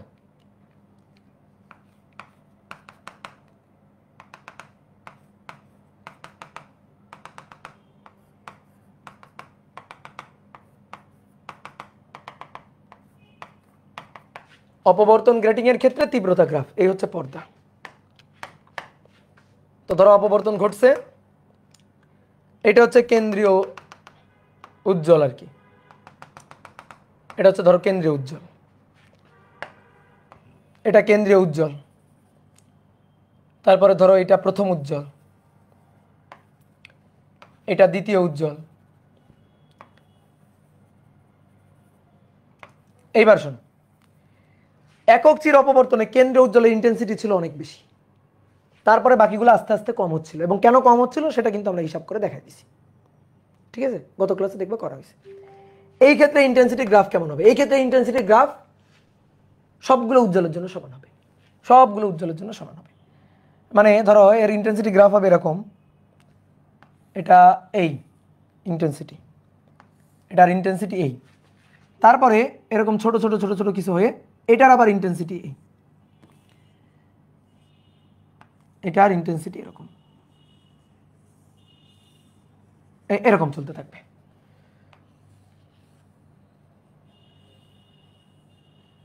এরকম হবে।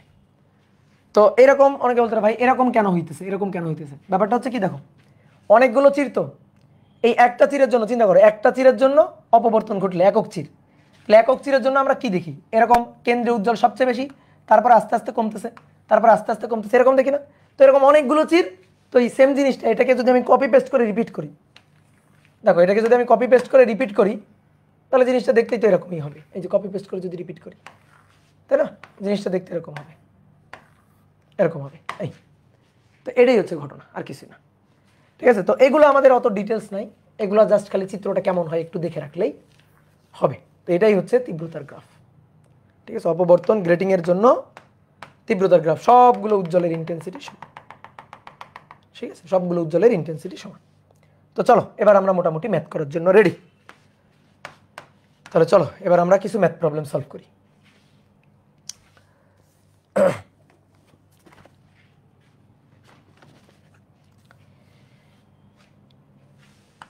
তাহলে লিখো 1 নম্বর দিয়ে, একটি অপবর্তন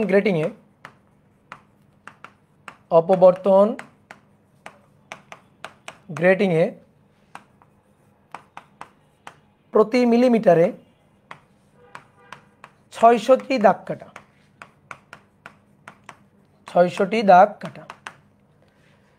ব্যবহৃত আলোর তরঙ্গ দৈর্ঘ্য, গ্রেটিংয়ে ব্যবহৃত আলোর তরঙ্গ দৈর্ঘ্য 640 ন্যানোমিটার। ঠিক আছে, ন্যানোমিটার। তো কোশ্চেন নম্বর 1, দ্বিতীয় ক্রমের অবম বিন্দুর অপবর্তন কোণ কত? অপবর্তন কোণ কত? আর 2 নম্বর কোশ্চেন হচ্ছে চতুর্থ ক্রমের অপবর্তন সম্ভব কিনা? অপবর্তন সম্ভব কিনা? চতুর্থ ক্রমের অপবর্তন সম্ভব কিনা? দেখো, যদি শুধু বলে দেয় অপবর্তন ক্রম, অপবর্তন ডোরা, অপবর্তন ক্রম কত নির্ণয় করো, অপবর্তন ডোরা কত নির্ণয় করো, এরকম যদি বলে, কি ডোরা স্পষ্ট করে বলে নাই, অন্ধকার, অবম নাকি চরম নাকি উজ্জ্বল, এরকম স্পষ্ট করে বলে নাই। যদি ভাই স্পষ্ট করে না বলে, কি ধরে নিবা? আর এর আগেও এই কথা বলছি, উজ্জ্বল ধরে নিয়ে হিসাব করবা। ঠিক আছে, উজ্জ্বল ধরে নিয়ে হিসাব করবা। ঠিক আছে, তাহলে কি বলতেছে, একটা অপবর্তন গ্রেটিংয়ে প্রতি মিলিমিটারে 600টি দাগ কাটা আছে। ভাই এন এর মান দেওয়া আছে, এন। তো অনেকে ইউনিট কনভার্ট করতে পারে না। আমার দেখো, প্রতি মিলিমিটারে আমার দরকার নেই, আমার তো প্রতি মিটারে দরকার। তো প্রতি মিটারে যদি দেওয়া থাকতো তাহলে তো খুবই ভালো, কিন্তু প্রতি মিটারে বলা নেই, প্রতি মিলিমিটারে বলছে। ওকে, তাহলে আমরা কনভার্ট করে নিব। দেখো কিভাবে কনভার্ট করবো, কনভার্ট করাটা খুবই মজার। এন হচ্ছে 600 পার মিলিমিটারে, তাহলে 600টি পার মিলিমিটার, তাহলে 600 ডিভাইডেড বাই 1 মিলিমিটার নিচে, তাহলে আমরা মিটারে চাই। ওকে, তাহলে 600 নিচে 1 মিলিমিটার মিটার করি, 1 × 10⁻³ মিটার।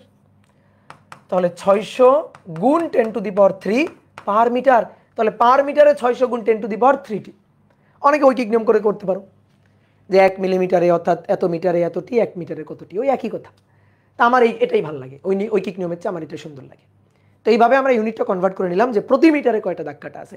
আর ব্যবহৃত আলোর তরঙ্গ দৈর্ঘ্য ল্যামডা বলে দেওয়া আছে 640 ন্যানোমিটার, ন্যানো মানে 10⁻⁹ এত মিটার। দ্বিতীয় ক্রমের অবম বিন্দু, অবম মানে অন্ধকার। তো এটা আমার আগে বুঝতে হবে, এটা গ্রেটিং কর্তৃক অপবর্তন নাকি একক চিরের দরুন অপবর্তন। তাহলে দেখো, গ্রেটিং নাম উল্লেখ করা আছে, গ্রেটিং কর্তৃক অপবর্তন। তাহলে মনে মনে জপতে থাকবো, গ্রেটিং মানে ব্যতিচার, গ্রেটিং মানে ব্যতিচার, গ্রেটিং মানে ব্যতিচারের মতো, এটা মনে মনে জপতে থাকবা। তাহলে এবার 1 নম্বর আমাদের কি বলছে, দ্বিতীয় ক্রম, এন এর মান 2, তার জন্য অবম বিন্দু, অবম, তাহলে দ্বিতীয় ক্রম অবম। তো শর্ত del x equal to d sine theta. অবমের জন্য 2n - 1 λ/2, এন এর মান যা বলবে তাই। কি কথা বলছো, এন এর মান যা বলবে তাই। দ্বিতীয় ক্রম বলছে, এন এর মান 2 বসবে। এমন কথা হচ্ছে, ডি তো আমার দেওয়া নেই। আচ্ছা, ডি দেওয়া নেই তো কি হয়েছে, এন তো দেওয়া আছে। তো ডি এর পরিবর্তে 1/n লিখবা, 1/n সাইন থেটা, এটা ইকুয়াল টু 2n - 1 λ/2। দেখি ক্যালকুলেটর নিয়ে নিই। তাহলে 1/n, কই এন, এন এর মান এই যে 600 গুণ 10⁻³ সাইন থেটা, 2 দ্বিতীয় ক্রম, 2 × n, n কত 2 বিয়োগ 1, ল্যামডা কত, ল্যামডা কই, এই যে 640 গুণ 10⁻⁹ divided by 2, 640 exponential function -9 divided by 2 গুণ 2 × 4 বিয়োগ 1 3, এটার সাথে গুণ 600 এক্সপোনেনশিয়াল ফাংশন 3। এবার সাইন ইনভার্স অ্যান্সার, তাহলে অতএব থিটা 2 ইকুয়াল টু 35.169 ডিগ্রি, এটা হচ্ছে অ্যান্সার। এইবার আসো, আমাদের বলছে চতুর্থ ক্রমের অপবর্তন সম্ভব কিনা। ভাই এটা বহুতভাবে দেখানো যায়, চতুর্থ ক্রমের অপবর্তন সম্ভব কিনা। অপবর্তন উজ্জ্বল না অন্ধকার বলছে, আমরা উজ্জ্বল ধরে নিব বাই ডিফল্ট। ঠিক আছে, কি ধরে নিব, উজ্জ্বল। তাহলে চতুর্থ ক্রম অপবর্তন সম্ভব কিনা, তাহলে এন এর মান 4। তাহলে সূত্র ডি সাইন থেটা মানে del x, d sine theta equal to n lambda, d sine theta equal to n lambda. N এর মান 4 বসাবো, ল্যামডার মান জানি, ডি মানে 1/n, থেটাটা বের করব। থেটা বের করে দেখাবো, দেখো চতুর্থ ক্রমের অপবর্তনের জন্য থেটা এত, সুতরাং চতুর্থ ক্রমের অপবর্তন সম্ভব। এখন অনেকে বলতে ভাই যদি সম্ভব না হয় তাহলে কি হবে, তাহলে সাইন থিটা সমান সমান যা হবে সেটা একের চেয়ে বেশি হয়ে যাবে, মান আর আসবে না। সাইন থিটা সমান সমান একের চেয়ে বেশি হয়ে যাবে, তখন মান আর আসবে না, কারণ তখন তো সাইন থিটা তো একের চেয়ে বেশি হতে পারে না, তখন তো theta equal two sign inverse math হয়ে যাবে। অথবা আর একটা কাজ করা যায় কি, এখানে থিটার মান 90 বসাই দাও, থিটার সর্বোচ্চ মান বসাই দাও 90, সাইন 90 সর্বোচ্চ বসাই দাও, বসাই দিয়ে এন এর মানটা বের করো। এবার এন এর মান বের করে যদি আমরা দেখি 6, তাহলে তো চতুর্থ অপবর্তন কোণ সম্ভব। এন এর মান বের করে যদি দেখি 3, তাহলে তো ভাই 3 হবে সর্বোচ্চ, 4 তো সম্ভব না। 3.5 হলে 3 হবে, 3.5 হলে 3 হবে, 4 তো আর হবে না। তাহলে এইভাবে আমরা বলতে পারি। তাহলে এখানে কিন্তু দুটো ওয়ে আছে বলার, চতুর্থ ক্রম অপবর্তন সম্ভব কিনা এটা বলার দুটো ওয়ে আছে। এবার ভাই তুমি যেটাতে করবা, তাহলে 1/n sin θ equal to n lambda. তাহলে 1/n এর মান 600 গুণ 10 to the power 3 sin θ 4 into 640 গুণ 10 টু দি পাওয়ার -9, দেখি কত আসে। তাহলে 4 গুণ 640 এক্সপোনেনশিয়াল ফাংশন -9 গুণ 600 এক্সপোনেনশিয়াল ফাংশন 3, 1.536 দেখো sin θ 4 1.536, একের চেয়ে বেশি। এই যে মানটা এটা একের চেয়ে বেশি, তো sin θ মান একের চেয়ে বেশি হতে পারে, তাহলে অতএব সম্ভব না। ঠিক আছে, অতএব সম্ভব না। অথবা sin θ মান যদি 90 বসাই তাহলে n এর মান কত আসে দেখো, আমি বলি। sin θ মান যদি 90 বসাই তাহলে n এর মান আসে 600 এক্সপোনেনশিয়াল ফাংশন 3,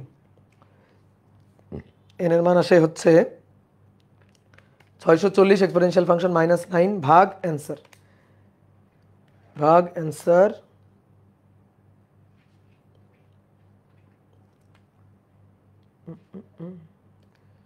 এটা দিয়ে ভাগ হবে, সরি 1/600 এক্সপোনেনশিয়াল ফাংশন 3 গুণ 640 এক্সপোনেনশিয়াল ফাংশন -9, এটার ইনভার্স।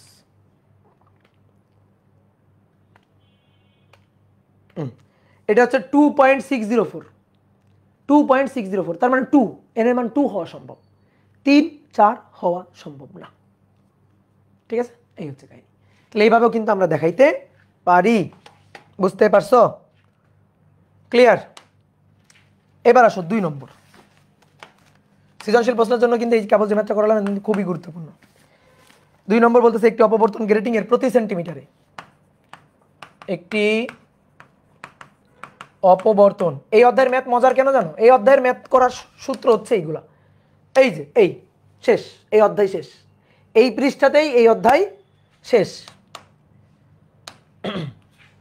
তো বলা হচ্ছে একটি অপবর্তন গ্রেটিং এর প্রতি সেন্টিমিটারে 6000 দাগ কাটা, প্রতি সেন্টিমিটারে 6000টি দাগ কাটা।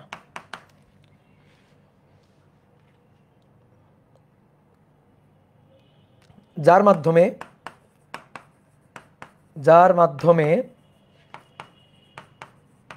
সোডিয়াম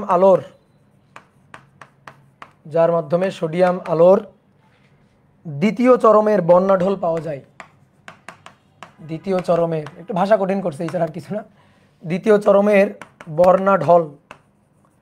বর্ণাঢল পাওয়া যায়, মানে বর্ণালী আর কি, পাওয়া যায়। 2টি সোডিয়াম আলোর তরঙ্গ দৈর্ঘ্য, 2টি সোডিয়াম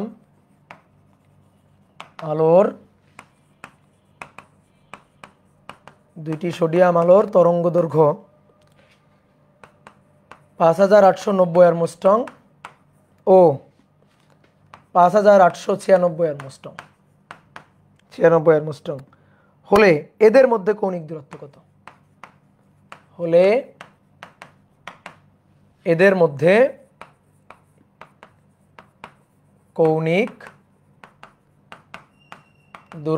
কত? করো দেখি, ভাবনা চিন্তা করো কি বের করতে বলছে, এদের মধ্যে কৌণিক দূরত্ব কত বের করতে বলছে।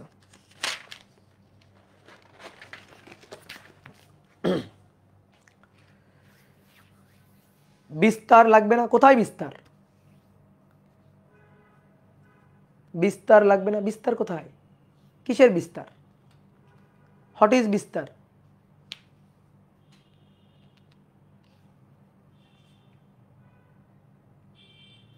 সোডিয়াম আলো কি? হ্যাঁ সোডিয়াম আলো।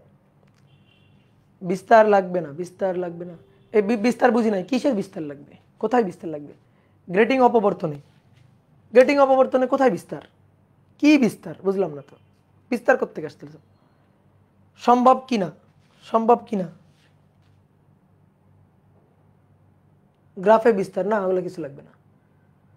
উজ্জ্বলের বিস্তার শর্ত আছে কিনা? শর্ত আছে কিনা কি বুঝলাম না, কিছুই বুঝিনি। না বিস্তার টিস্তার নেই, আগের মতো, সব আগের মতো। ঠিক আছে, এবার আসো কি বলতেছে দেখি। একটা অপবর্তন গ্রেটিং এ প্রতি সেন্টিমিটারে 6000টি দাগ কাটা আছে, ভালো কথা, যার মাধ্যমে সোডিয়াম আলোর দ্বিতীয় চরমের বর্ণাঢ্যল পাওয়া যাবে। এন এর মান 2। এখন সোডিয়াম আলোর মধ্যে দুইটা তরঙ্গ দৈর্ঘ্যের আলো আছে, একটার জন্য 5890 অ্যারমস্ট্রং, আরেকটার জন্য 5896 অ্যারমস্ট্রং। তাহলে এদের মধ্যে কৌণিক দূরত্ব বের করতে বলছে। মানে ব্যাপারটা শোনো আর কি, ভালো করে বোঝো। এইখান থেকে তুমি মনে করো সোডিয়াম আলো ছুড়ে দিছো, সোডিয়াম আলো, এখানে একটা অপবর্তন গ্রেটিং আছে, পর্দায় এই অপবর্তন গ্রেটিং এর জন্য ডোরা তৈরি হবে, কেন্দ্রীয় উজ্জ্বল, ঠিক আছে, তারপরে এই যে প্রথম উজ্জ্বল, দ্বিতীয় উজ্জ্বল, প্রথম উজ্জ্বল, দ্বিতীয় উজ্জ্বল। এখন এইখান থেকে দুইটা বর্ণালী ছড়া হয়েছে, λ1 একটা, λ2 একটা। তাহলে এর জন্য বর্ণালী রেখা আমি কিন্তু দুইটা পাবো, একটা হচ্ছে λ1 এর জন্য বর্ণালী পাবো, আর একটা λ2 এর জন্য বর্ণালী পাবো। তো λ1 এর জন্য দেখো, λ1 এর জন্য এইটা মনে করো হচ্ছে দ্বিতীয় উজ্জ্বল, আর λ2 এর জন্য ধরো এইটা হচ্ছে দ্বিতীয় উজ্জ্বল। তো এদের মধ্যে কৌণিক ব্যবধান বের করতে বলছে। তাহলে আমরা λ1 এর জন্য কৌণিক ব্যবধান বের করব, λ2 এর জন্য কৌণিক ব্যবধান বের করব, বের করে এই দুইটার মধ্যে বিয়োগ দিয়ে দেবো, এই যে θ1 থেকে θ2 বিয়োগ দিয়ে দেবো, তাহলে কৌণিক দূরত্বটা পাবো। সেটাই আমাদের বের করতে বলছে, যে দুইটা আলো তরঙ্গ দৈর্ঘ্য এত এত হলে এদের মধ্যে কৌণিক দূরত্ব কত, কার জন্য? দ্বিতীয় চরমের জন্য। বুঝতে পারছো? তো চলো হিসাব করি এবার, হিসাব ছাড়া তো আর কিছুই। তাহলে দ্বিতীয় চরমের জন্য এন এর মান 2 এবং বড় হাতের এন হচ্ছে প্রতি সেন্টিমিটারে 6000টি দাগ কাটা। তাহলে 6000টি দাগ কাটা 1 সেন্টিমিটারে 6000 ভাগ 1 × 10⁻² মিটার। তাহলে 6000 গুণ 10⁻², এত পার মিটার। তাহলে আসো, যখন λ1 5890 অ্যারমস্ট্রং, তখন চরমের জন্য বলছে, তাহলে ∇x d sin θ, এটা ইকুয়াল টু চরম, তাহলে n λ, এটাকে আমরা θ1 বললাম, আর d মানে 1/n sin θ1, n এই যে λ1। তাহলে 6000 গুণ 10⁻², sin θ1, n এর মান 2, λ1 এর মান 5890 গুণ 10⁻10। তাহলে এখান থেকে অতএব θ1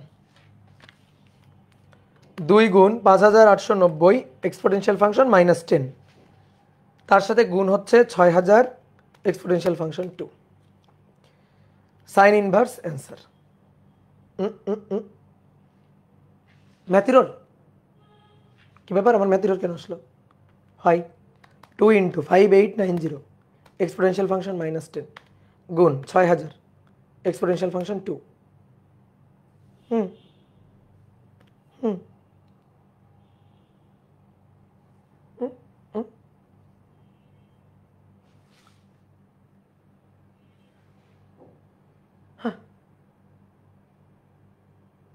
কি ব্যাপার, ক্যালকুলেটর কি মাথা নষ্ট হয়ে গেল? আবার করি, 2 × 5890 exponential function -10 into 6000 exponential function -2, sorry +2। ও এবার ঠিক আছে, কি ব্যাপার আগের বার এরকম আসলো কেন? হয়তো চাপতে কোথাও ভুল করছি। 44.97 ডিগ্রি, হ্যাঁ। তাহলে এটা হচ্ছে λ1 এর জন্য গেল। এবার সেম একইভাবে λ2 এর জন্য। তাহলে λ2 কত? 5896 এত অ্যারমস্ট্রং। তাহলে d sin θ2 equal to n λ2। তাহলে 1/n, একবারে মান বসাই দিই, 6000 গুণ 10⁻², sin θ2 2 গুণ 5896 গুণ 10⁻⁻10। তাহলে অতএব থিটা 2। তাহলে 2 গুণ 5896 এক্সপোনেনশিয়াল ফাংশন -10 গুণ 6000 এক্সপোনেনশিয়াল ফাংশন 2। তাহলে সাইন ইনভার্স অ্যান্সার। তাহলে 45.033 এত ডিগ্রি। তাহলে এবার আমাদের চাইছে কৌণিক ব্যবধান। তাহলে এদের মধ্যে কৌণিক ব্যবধান, বড়টা থেকে ছোটটা বিয়োগ করে দিবা। কৌণিক ব্যবধান ডেল থেটা, থেটা 2 বড়, থেটা 1 ছোট। তাহলে এটা -44.97। তাহলে 0.0634 ডিগ্রি। শেষ, এটা অ্যান্সার। ওকে, বুঝছো? দেখো অপবর্তনের ম্যাথ কত সহজ, অপবর্তন গ্রেটিং এর ম্যাথ কত সহজ। গেল, এটা শেষ। 3 নম্বর বলাটা হচ্ছে একটি সমতল অপবর্তন গ্রেটিং এ, একটি সমতল অপবর্তন গ্রেটিং এ চির ও দাগের বেধ যথাক্রমে, চির ও দাগের বেধ, বেধ মানে পুরুত্ব, বেধ যথাক্রমে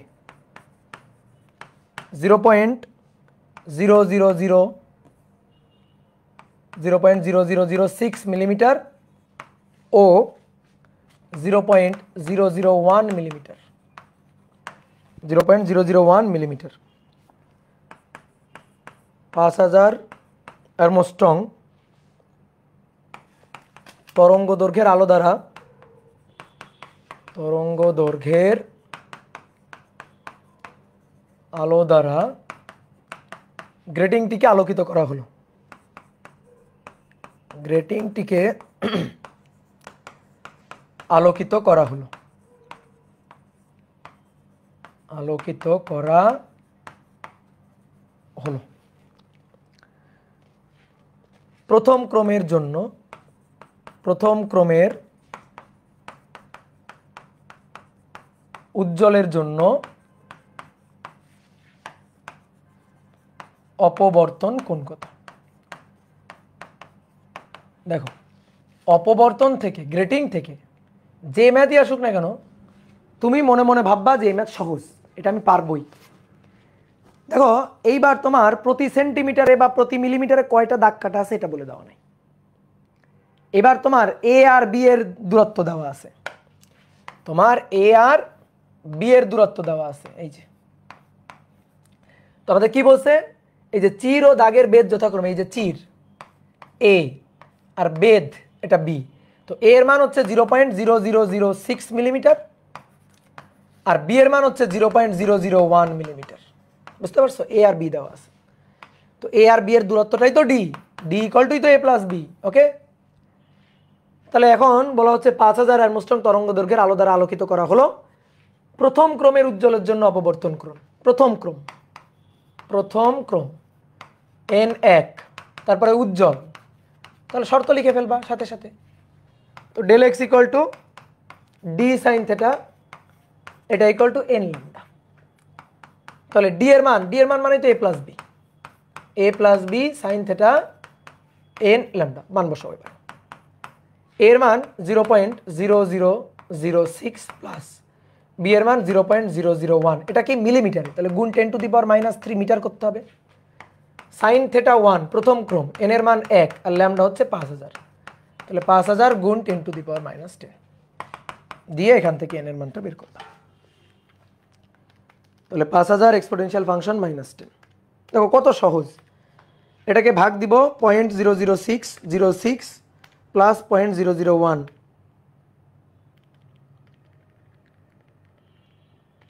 0.0006 প্লাস 0.001 এক্সপোনেনশিয়াল ফাংশন -3, এটা দিয়ে ভাগ দিব।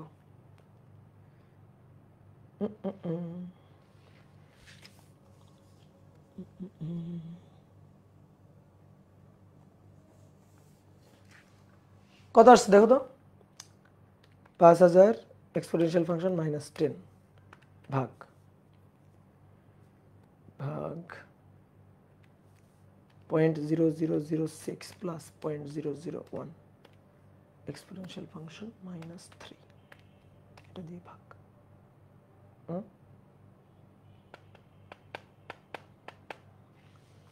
এটার সাথে এটা দিয়ে ভাগ হবে তো কি হলো? সাইন টেক্সট এরর কেন দেখাচ্ছে?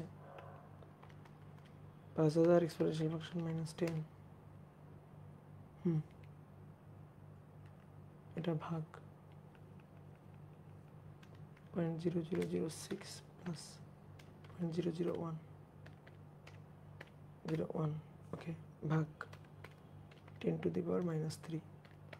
ও ক্যালকুলেটর এত বড় সংখ্যা একবারে নিতে পারতেছে না, এই কারণে ধাপে ধাপে করতে হচ্ছে। তাহলে সাইন থেটা ইকুয়াল টু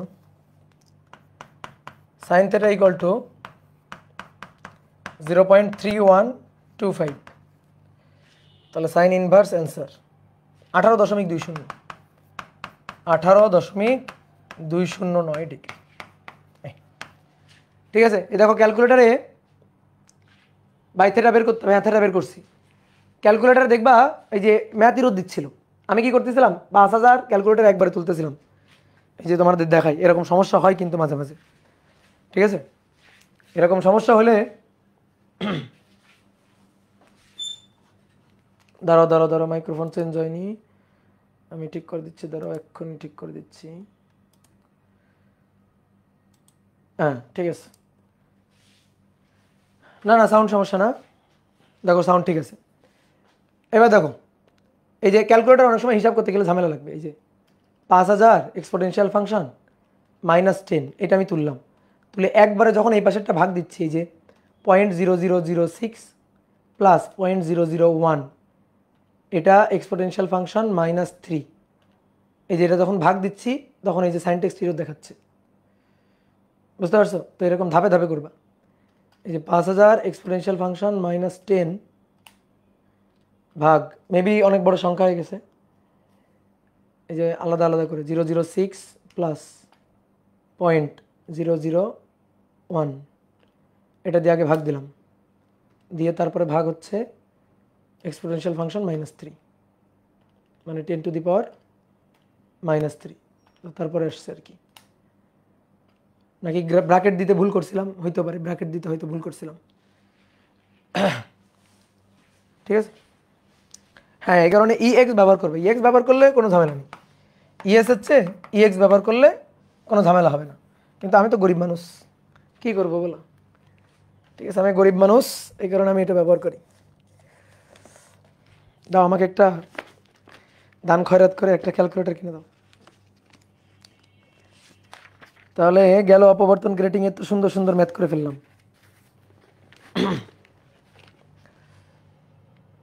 এবার আসো, কত নম্বর করলাম? 3। সব ম্যাথগুলা ঘুরে ফিরে একই রকম, কোনো নতুনত্ব নাই এখানে। একটি অপবর্তন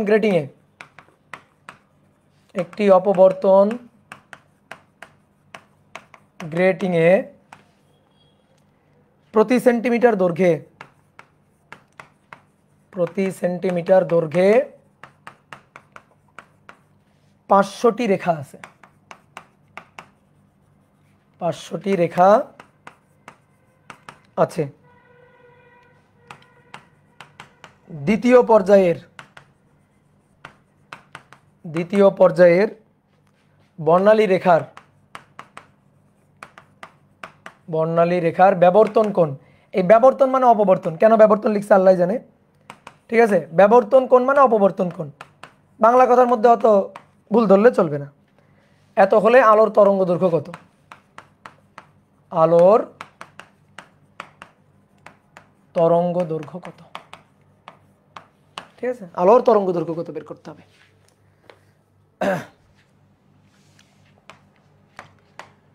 তাহলে দেখো তো, দ্বিতীয় পর্যায়ের বর্ণালী বলছে উজ্জ্বল না অন্ধকার, তাহলে এন এর মান 2, আর কিছু বলা না থাকলে কি ধরে নিতে হবে? উজ্জ্বল। কিছু বলা না থাকলে উজ্জ্বল, শেষ কথা শেষ। তাহলে ডি সাইন থেটা এটা ইকুয়াল টু এন ল্যামডা, ল্যামডাটা বের করতে হবে।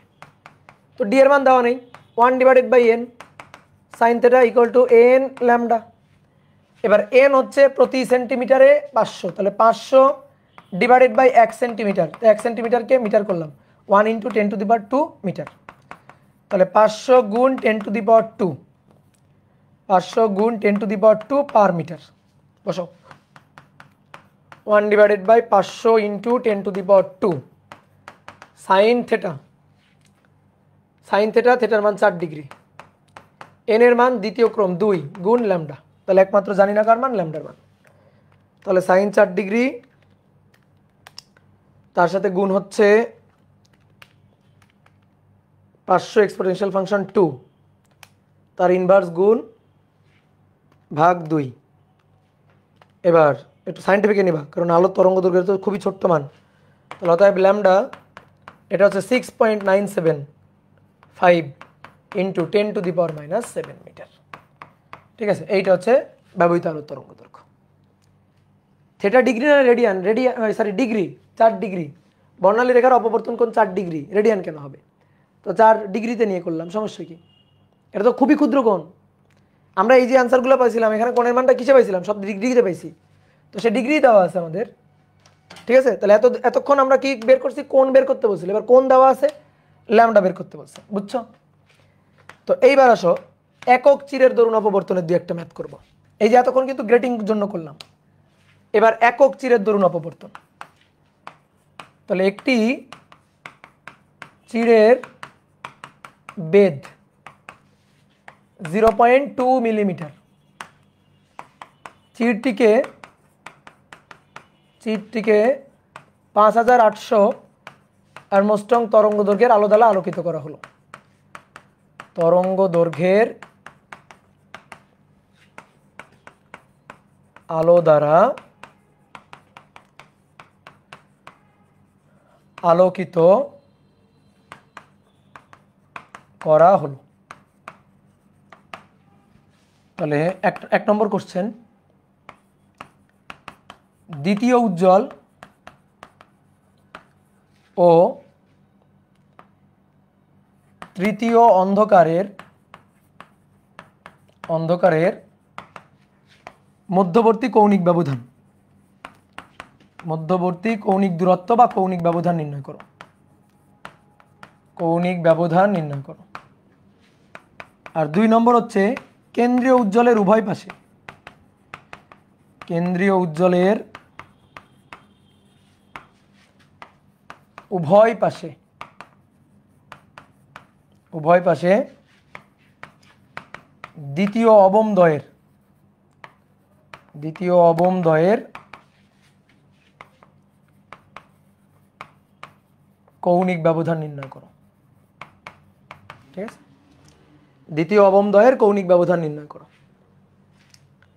তো চলো শুরু করি। একক চির একটা, গ্রেটিং না, একটা চির এ, চিরের বেধ 0.2 মিলিমিটার। এখন আমাদের কি বলতেছে? আমাদের বলতেছে দ্বিতীয় উজ্জ্বল আর তৃতীয় অন্ধকার। ভাই এই যে কেন্দ্রীয় উজ্জ্বল, ঠিক আছে, প্রথম উজ্জ্বল, দ্বিতীয় উজ্জ্বল, এই যে দ্বিতীয় উজ্জ্বল। এবার এটা তো প্রথম উজ্জ্বল, তাহলে প্রথম অন্ধকার, দ্বিতীয় অন্ধকার, এখানে তৃতীয় অন্ধকার, এই যে তৃতীয় অন্ধকার। তাহলে দেখো এইটা তৃতীয় অন্ধকার, থিটা 3, আর এটা দ্বিতীয় উজ্জ্বল, এটা দ্বিতীয় উজ্জ্বল, এটা দ্বিতীয় উজ্জ্বল। তাহলে দ্বিতীয় উজ্জ্বলের জন্য এটা থিটা 2।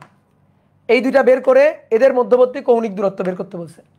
এই দুইটা বের করে বিয়োগ দিবা, বিয়োগ দিয়ে ডেল থিটাটা বের করবা, শেষ। এই তো বের। তাহলে আসো 1 নম্বর, দ্বিতীয় উজ্জ্বলের জন্য কি বলছে? উজ্জ্বল, একক চিরের জন্য উজ্জ্বল। তাহলে শর্ত কি লিখবো? ডেল এক্স মানে এ সাইন থেটা। উজ্জ্বলের জন্য ভাই 2n + 1, একক চিরের জন্য 2n + 1, নাহলে খাতা উল্টে দেখে নাও, সূত্র ভুলে গেলে λ/2 যা বলবে এর মান তাই। দ্বিতীয় উজ্জ্বল বলছে এর মান 2। তাহলে এখান থেকে এর মান 0.2 মিলিমিটার, 0.2 × 10⁻³ সাইন থেটা 2। এবার 2 × 2 + 1, আর ল্যামডা কত? 5800। তাহলে 5800 × 10⁻10/2। তাহলে 2 × 4 + 1 5, 5/2। তাহলে 5 ভাগ নিচে 2, গুণ 5800 এক্সপোনেনশিয়াল ফাংশন -10, এই মানটা হলো ভাগ 0.2 এক্সপোনেনশিয়াল ফাংশন -3। এবার sign inverse answer, sign inverse answer. তাহলে অতএব θ2 = 0.4153 ডিগ্রি, 0.4153 ডিগ্রি। ওকে, ডান। তাহলে দ্বিতীয় উজ্জ্বল গেল। এবার তৃতীয় অন্ধকার ভাই, তৃতীয় অন্ধকার। তাহলে তৃতীয় অন্ধকারের জন্য a sin θ, অন্ধকার 2n λ/2 বা n ল্যামডা। তাহলে এবার আবার মান বসাও, 0.2 × 10⁻³ sin θ3 = n। তৃতীয় অন্ধকারের মান 3, 5800 গুণ 10⁻10। তাহলে 3 গুণ 5800 এক্সপোনেনশিয়াল ফাংশন -10, তাকে ভাগ দিব 0.2 এক্সপোনেনশিয়াল ফাংশন -3 দিয়ে এখান থেকে sine inverse answer 0.θ3 0.4984 degree, 84 degree. তাহলে অতএব ডেল থেটা, θ3 - θ2, এই যে θ3 থেকে θ2 বাদ দিবা, কৌণিক ব্যবধানটা পাবা। যে কৌণিক ব্যবধান বের করতে বলছে, তাহলে এটা বিয়োগ দাও, তাহলে অ্যান্সার মাইনাস আগেরটা 0.4153, তাহলে 0.0831 এত ডিগ্রি। ওকে, এই তো হয়ে গেল, শেষ। কেন্দ্রীয় উজ্জ্বলের উভয় পাশে দ্বিতীয় অবমদ্বয়ের, কেন্দ্রীয় উজ্জ্বলের উভয় পাশে দ্বিতীয় অবমদ্বয়ের, কেন্দ্রীয় উজ্জ্বল তার উভয় পাশে দ্বিতীয় অবম, ধরো এই একটা দ্বিতীয়, একটা দ্বিতীয় অবম, একটা দ্বিতীয় অবম, এদের মধ্যকার কৌণিক ব্যবধান এটা বের করতে বলছে। তাহলে একটা কোণ বের করো আগে, θ2 বের করো, ঠিক আছে। কেন্দ্রীয় উজ্জ্বলের উভয় পাশে দ্বিতীয় অবম, তো দ্বিতীয় অবমের জন্য θ2, এটা বের করে 2 দিয়ে গুণ করবা, θ2 তারপর 2 θ2। তাহলে 2 নম্বর অবম, অবম মানে অন্ধকার, তাহলে a sin θ = n λ, 0.2 × 10⁻³ sin θ2 2 × 5800 × 10⁻10, তাহলে 2 × 5800 এক্সপোনেনশিয়াল ফাংশন -10, একে ভাগ 0.2 এক্সপোনেনশিয়াল ফাংশন -3, তাহলে সাইন ইনভার্স অ্যান্সার। তাহলে অতএব θ2 হচ্ছে 0.3323 ডিগ্রি। তাহলে অ্যান্সার হচ্ছে কৌণিক ব্যবধান 2 θ2, এর সাথে 2 দিয়ে গুণ করব, গুণ 2, তাহলে 0.6646 এত ডিগ্রি। এটা হচ্ছে অ্যান্সার। বুঝতে পারছো? পারা যাবে? বলো, পারা যাবে কিনা? এইবার আসো, দেখো আমরা মনে আছে আমরা ব্যতিচারের জন্য n-তম ডোরার দূরত্ব বের করতাম xn। তো অপবর্তনও কিন্তু এরকম চাইতে পারে যে দ্বিতীয় উজ্জ্বলের দূরত্ব x2 কত, x2 বের করো। তাহলে তখন চির থেকে পর্দার দূরত্ব দিয়ে দিতে হবে, যে চির একক চির, তার থেকে পর্দার দূরত্ব দিয়ে থাকতে হবে। কিন্তু পর্দার দূরত্ব না দেওয়া থাকে না, কি দেওয়া থাকে? লেন্সের ফোকাস দূরত্ব দেওয়া থাকে। তাহলে একটু দেখো, একই রকম জিনিস, ওই চির থেকে পর্দার দূরত্বই হচ্ছে চির থেকে লেন্স মানে ফোকাস দূরত্ব আর কি, লেন্স থেকে ফোকাস দূরত্ব। দেখো কেমনে, তাহলে n-তম ডোরা বা বিন্দুর দূরত্ব নির্ণয়, বিন্দুর দূরত্ব নির্ণয় কিসের জন্য? অপবর্তনের জন্য, অপবর্তনের জন্য। তো দেখি এটা কেমনে ঘটে। দেখো এইটা হচ্ছে চির, এই যে এটা হচ্ছে চির, চিরের দূরত্ব a, চিরের যে দূরত্বটা, এই দূরত্বটা a, চিরের দূরত্ব, চিরের দূরত্বটা a। এইখানে না লেন্স রাখা থাকে, এই আমাদের চির থেকে পর্দার দূরত্ব বলে না, আমাদের অনেক সময় ম্যাথ করতে গিয়ে দেখবা লেন্সের ফোকাস দূরত্ব বলে দেয়। ভাই এই যে পর্দাটা, এই পর্দাটা তো এই যে লেন্স তার ফোকাসেই তো অবস্থান করে, এই যে কেন্দ্রীয় উজ্জ্বলটা তো এখানেই হয়। তাহলে ফোকাস দূরত্বটাই আসলে চির থেকে পর্দার দূরত্ব। আগে এই যে চির থেকে পর্দার দূরত্ব ডি দেওয়া থাকতো, ওই ডিটাই আসলে বলতে গেলে লেন্সের ফোকাস দূরত্ব এফ। বুঝতে পারছো? ডিটাই আসলে লেন্সের ফোকাস দূরত্ব এফ।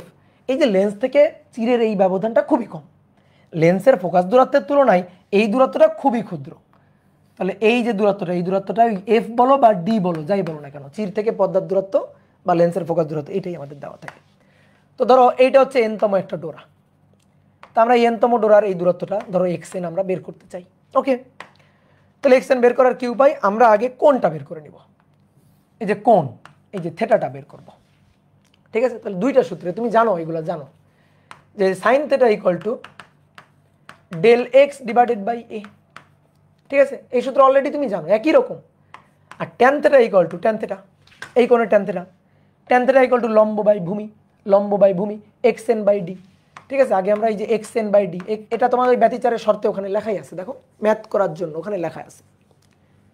কি ক্লিয়ার? তাহলে থেটা খুব ক্ষুদ্র হলে সাইন থেটা ট্যান থেটা সমান, থেটা খুব ক্ষুদ্র হলে ট্যান থেটা সমান সমান সাইন থেটা। তো ভাই ট্যান থেটা হচ্ছে এক্স এন বাই ডি আর sine theta del x by a. তাহলে অতএব x n equal to del x d divided by a, আর এই ডি মানেই আসলে এফ। তাহলে এখানে x n divided by d এর জায়গায় আসলে এফও লিখতে পারি। তাহলে সেম ওইভাবে x n equal to del x d এর জায়গায় এফ ডিভাইডেড বাই এ। তাহলে অনেক সময় ফোকাস দূরত্ব দেওয়া থাকলে এনতম ডোরার দূরত্ব নির্ণয়ের জন্য এই হচ্ছে সূত্র। একই জিনিস, নতুন কিছু পড়তেছি তা না। ঠিক আছে, তাহলে ফোকাস দূরত্ব দেওয়া থাকলে ভাববা ওইটাই পর্দার দূরত্ব, লেন্স থেকে ফোকাস দূরত্ব দেওয়া থাকলে ভাববা ওইটাই চির থেকে পর্দার দূরত্ব, ডি, ডি দিয়ে কাজ করে ফেলবা। তাহলে আসো এই টাইপের একটা সুন্দর ম্যাথ করবো আমরা, এই টাইপের একটা সুন্দর ম্যাথ করব।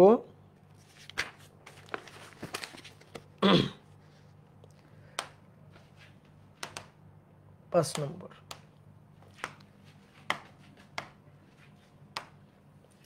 6 বলা হচ্ছে 0.4 মিলিমিটার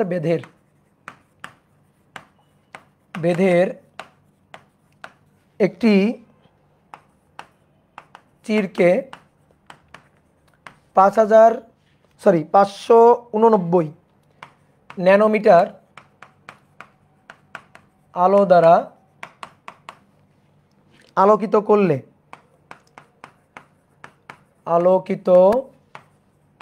করলে যে অপবর্তন নকশা পাওয়া যায়, যে অপবর্তন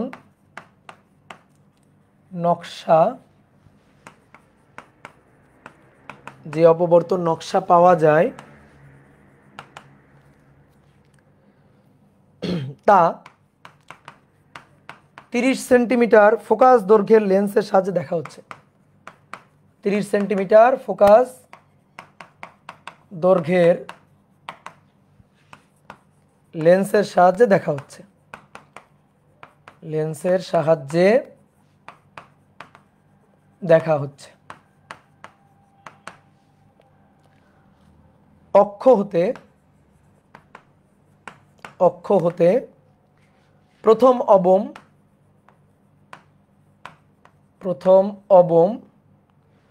ও পরবর্তী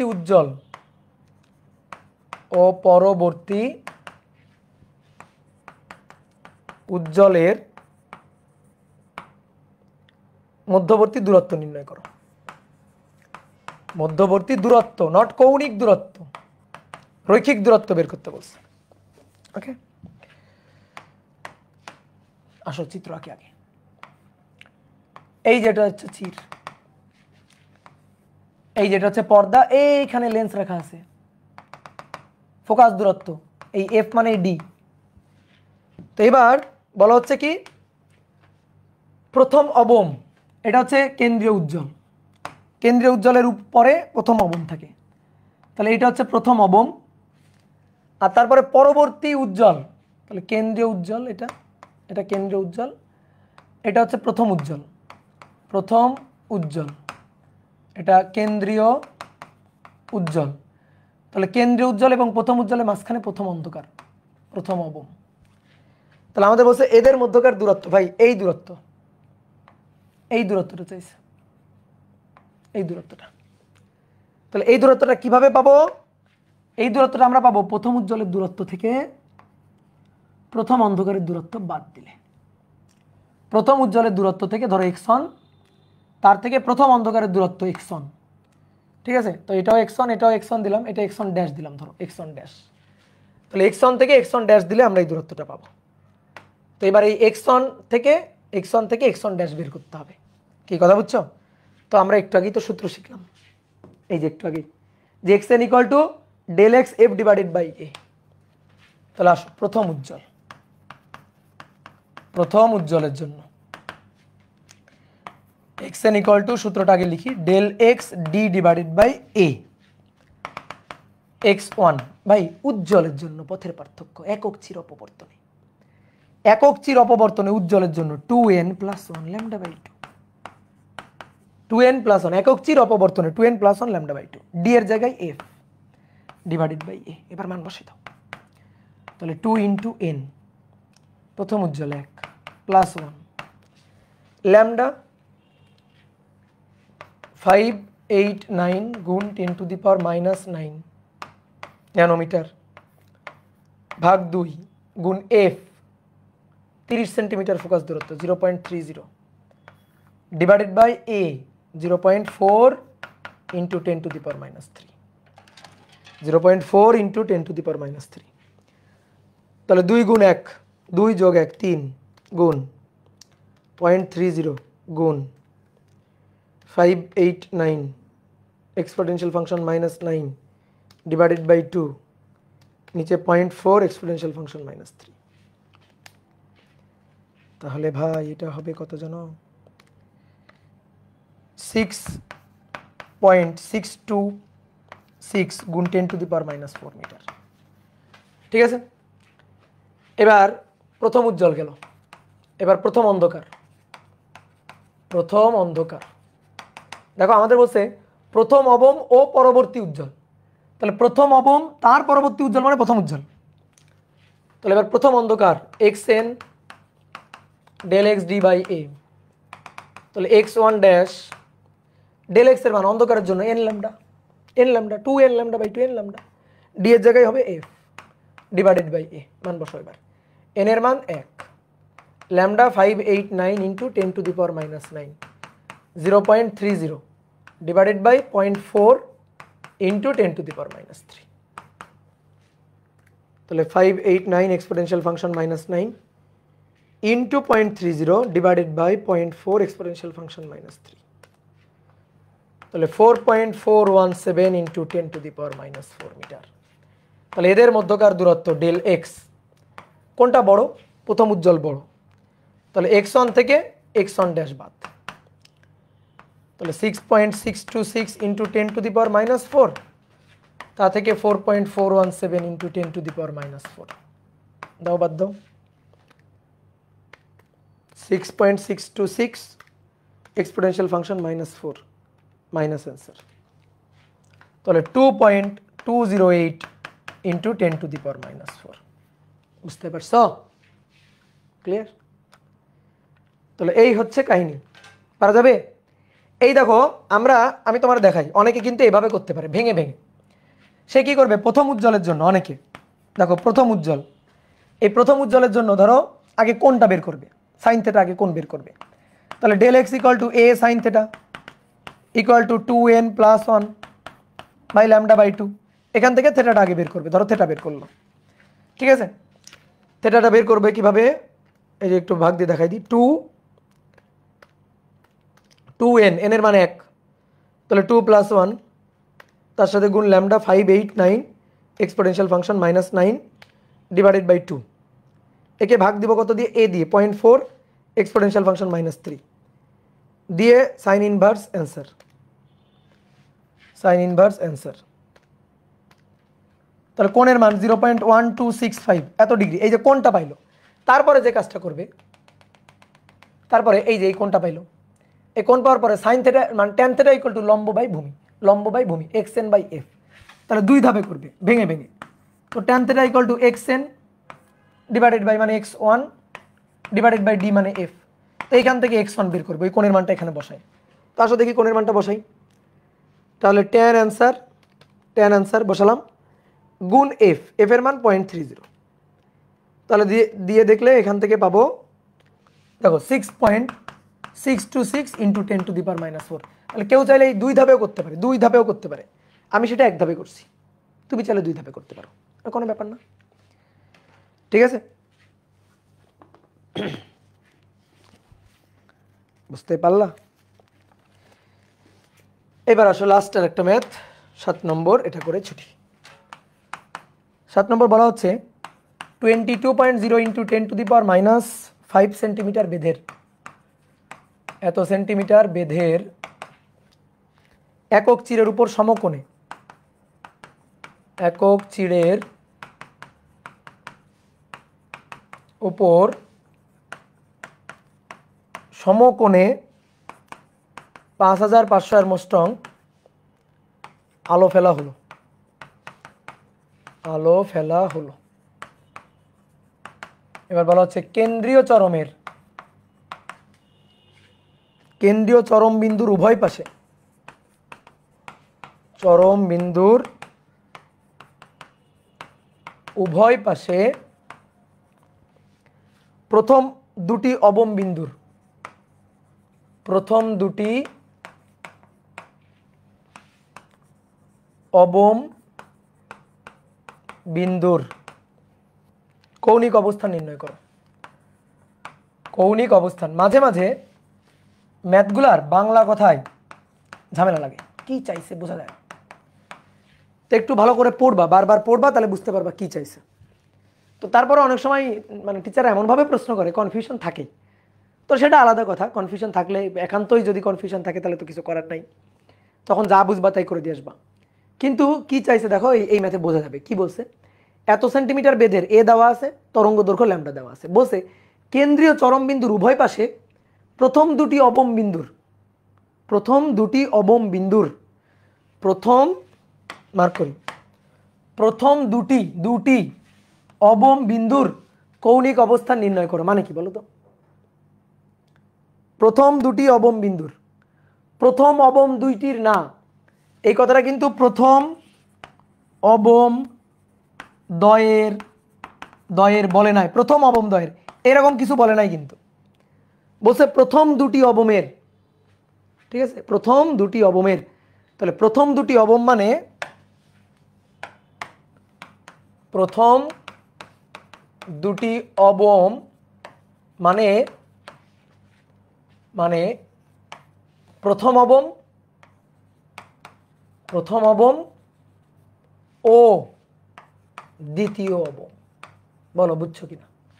n1 আর n2, n1 আর n2 অবম, ওকে, এইটাই বুঝাইছে প্রথম দুটি অবম। তাহলে প্রথম অবমটা হচ্ছে প্রথম অবম, তারপরের অবমটা আর একটা অবম, সেটা হচ্ছে দ্বিতীয় অবম। তাহলে প্রথম অবম আর দ্বিতীয় অবম, বুঝতে পারছি? ক্লিয়ার? তো এটা বুঝাইছে আর কি। তো এবার এদের কৌণিক অবস্থান, নট ব্যবধান, ব্যবধান বলে নাই, মধ্যবর্তী কৌণিক দূরত্ব বলে নাই, বলছে অবস্থান। অবস্থান মানে কি হলো, সরি,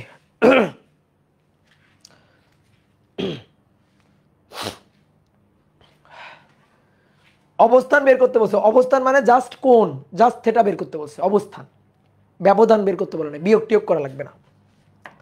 তাহলে কাহিনী হচ্ছে এইটা, কাহিনী হচ্ছে প্রথম অবম n1, দ্বিতীয় অবম n2, এদের কোণ বের করতে বলছে, θ2 আর θ1, এই দুটা বের করতে বলছে, θ2 আর θ1 বের করতে বলছে, বিয়োগ টিয়োগ করতে বলে নাই। তাহলে বলতো কৌণিক ব্যবধান বের করো, তাহলে আমরা তখন বিয়োগ করে দিতাম, ঠিক আছে, তা বলে নাই। অনেকে ধর ভাই উভয় পাশে বলছে কেন? উভয় পাশে মানে এ পাশেও তো আছে, তো এই এক পাশে অবস্থান যা, অন্য পাশে অবস্থানও তো তাই, তো এই কারণে উভয় পাশে বলছে। তো উভয় পাশে তোমার দুইবার তো আর করা লাগবে না, একবার করলেই তো যথেষ্ট। তো চলো এবার ম্যাথ করি। তাহলে n1 অবম একক চির, তাহলে একক চিরের জন্য a sine theta equal to n lambda. এর মান 22 into 10⁻⁻5 into 10⁻⁻2 sine theta 1 lambda 5500 গুণ 10⁻⁻10। তাহলে 5500 এক্সপোনেনশিয়াল ফাংশন -10, একে ভাগ দিব 2 এক্সপোনেনশিয়াল ফাংশন -5 এক্সপোনেনশিয়াল ফাংশন -2 দিয়ে। 5500 এক্সপোনেনশিয়াল ফাংশন -10 ভাগ 22 এক্সপোনেনশিয়াল ফাংশন -5 ভাগ 10⁻⁻2 সাইন ইনভার্স অ্যান্সার। তাহলে কোণ আসছে θ1 14.477 ডিগ্রি একটা, আর n2 অবম, তাহলে a sin θ n lambda 22 into 10⁻⁻5 into 10⁻⁻2 sin θ2 equal to 2 into 5500 into 10⁻⁻10, তাহলে 2 ইন্টু 5500 এক্সপোনেনশিয়াল ফাংশন -10 ভাগ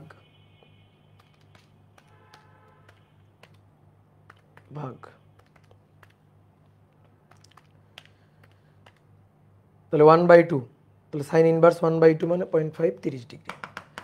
তাহলে θ2 দেখো 30 ডিগ্রি আসছে কিনা। তাহলে এই একটা অ্যান্সার আর এই একটা অ্যান্সার, দুইটা অ্যান্সার, এদের বিয়োগ করা লাগবে না, অবস্থান চাইছে, ঠিক আছে?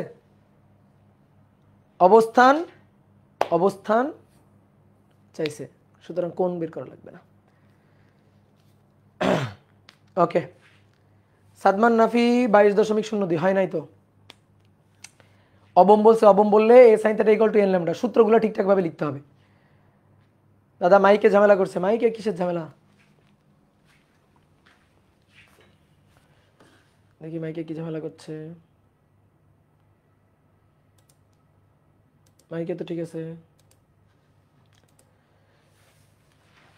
গ্রেটিং এর জন্য হয়, গ্রেটিং এর জন্য গ্রেটিং এর সূত্র, গ্রেটিং এর জন্য গ্রেটিং সূত্র গ্যার গ্যার গ্যার গ্যার করে, গ্যার গ্যার তো গ্রেটিং এর জন্যই করে। ও ওকে, তাহলে টাটা। তাহলে ভালো থাকো, সুস্থ থাকো, বইয়ের ম্যাথগুলো করো।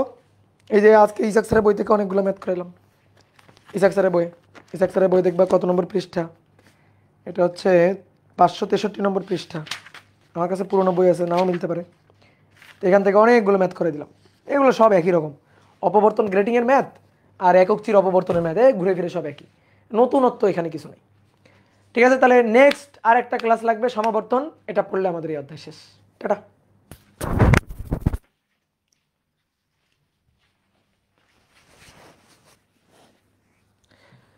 ভাইয়া ব্যতিচারে পার্শ্ববর্তী দুইটি ডোরার মধ্যবর্তী দূরত্ব মানে কি? আর পথ পার্থক্য জিওমেট্রিক্যাল অপটিক্যাল উভয় পথ পার্থক্যের জন্যই হয়। আচ্ছা, প্রথম প্রশ্ন হচ্ছে ব্যতিচারে পার্শ্ববর্তী দুইটি ডোরা বললে দুইটি উজ্জ্বল ডোরা, শুধু ডোরা উল্লেখ থাকলে শুধু উজ্জ্বল ডোরা, এভাবে হিসাব করবা। মধ্যবর্তী দূরত্ব মানে হচ্ছে পরপর দুইটি উজ্জ্বল ডোরার দূরত্ব ∆z। আর পথ পার্থক্য কি? জিওমেট্রিক্যাল অপটিক্যাল পথ পার্থক্যের জন্যই হয়। হ্যাঁ, পথ পার্থক্য যে যখন কোনো একটা স্বচ্ছ প্রতিসারক মাধ্যমের মধ্য দিয়ে যাবে, তখন জিওমেট্রিক্যাল পথ আর অপটিক্যাল পথ তো একই হবে না, ঠিক আছে? তখন তো পথ পার্থক্য থাকবে। ভাই আপনার আর্কাইভে নিউক্লিয়ার ফিজিক্স করলে হবে, কেন হবে না? ওকে ভাই, ক্লাস 5 থেকে 7 প্লে হচ্ছে না, হচ্ছে দেখবার নতুন করে ডাউনলোড দেওয়া হয়েছে, হবে। ওকে, টাটা।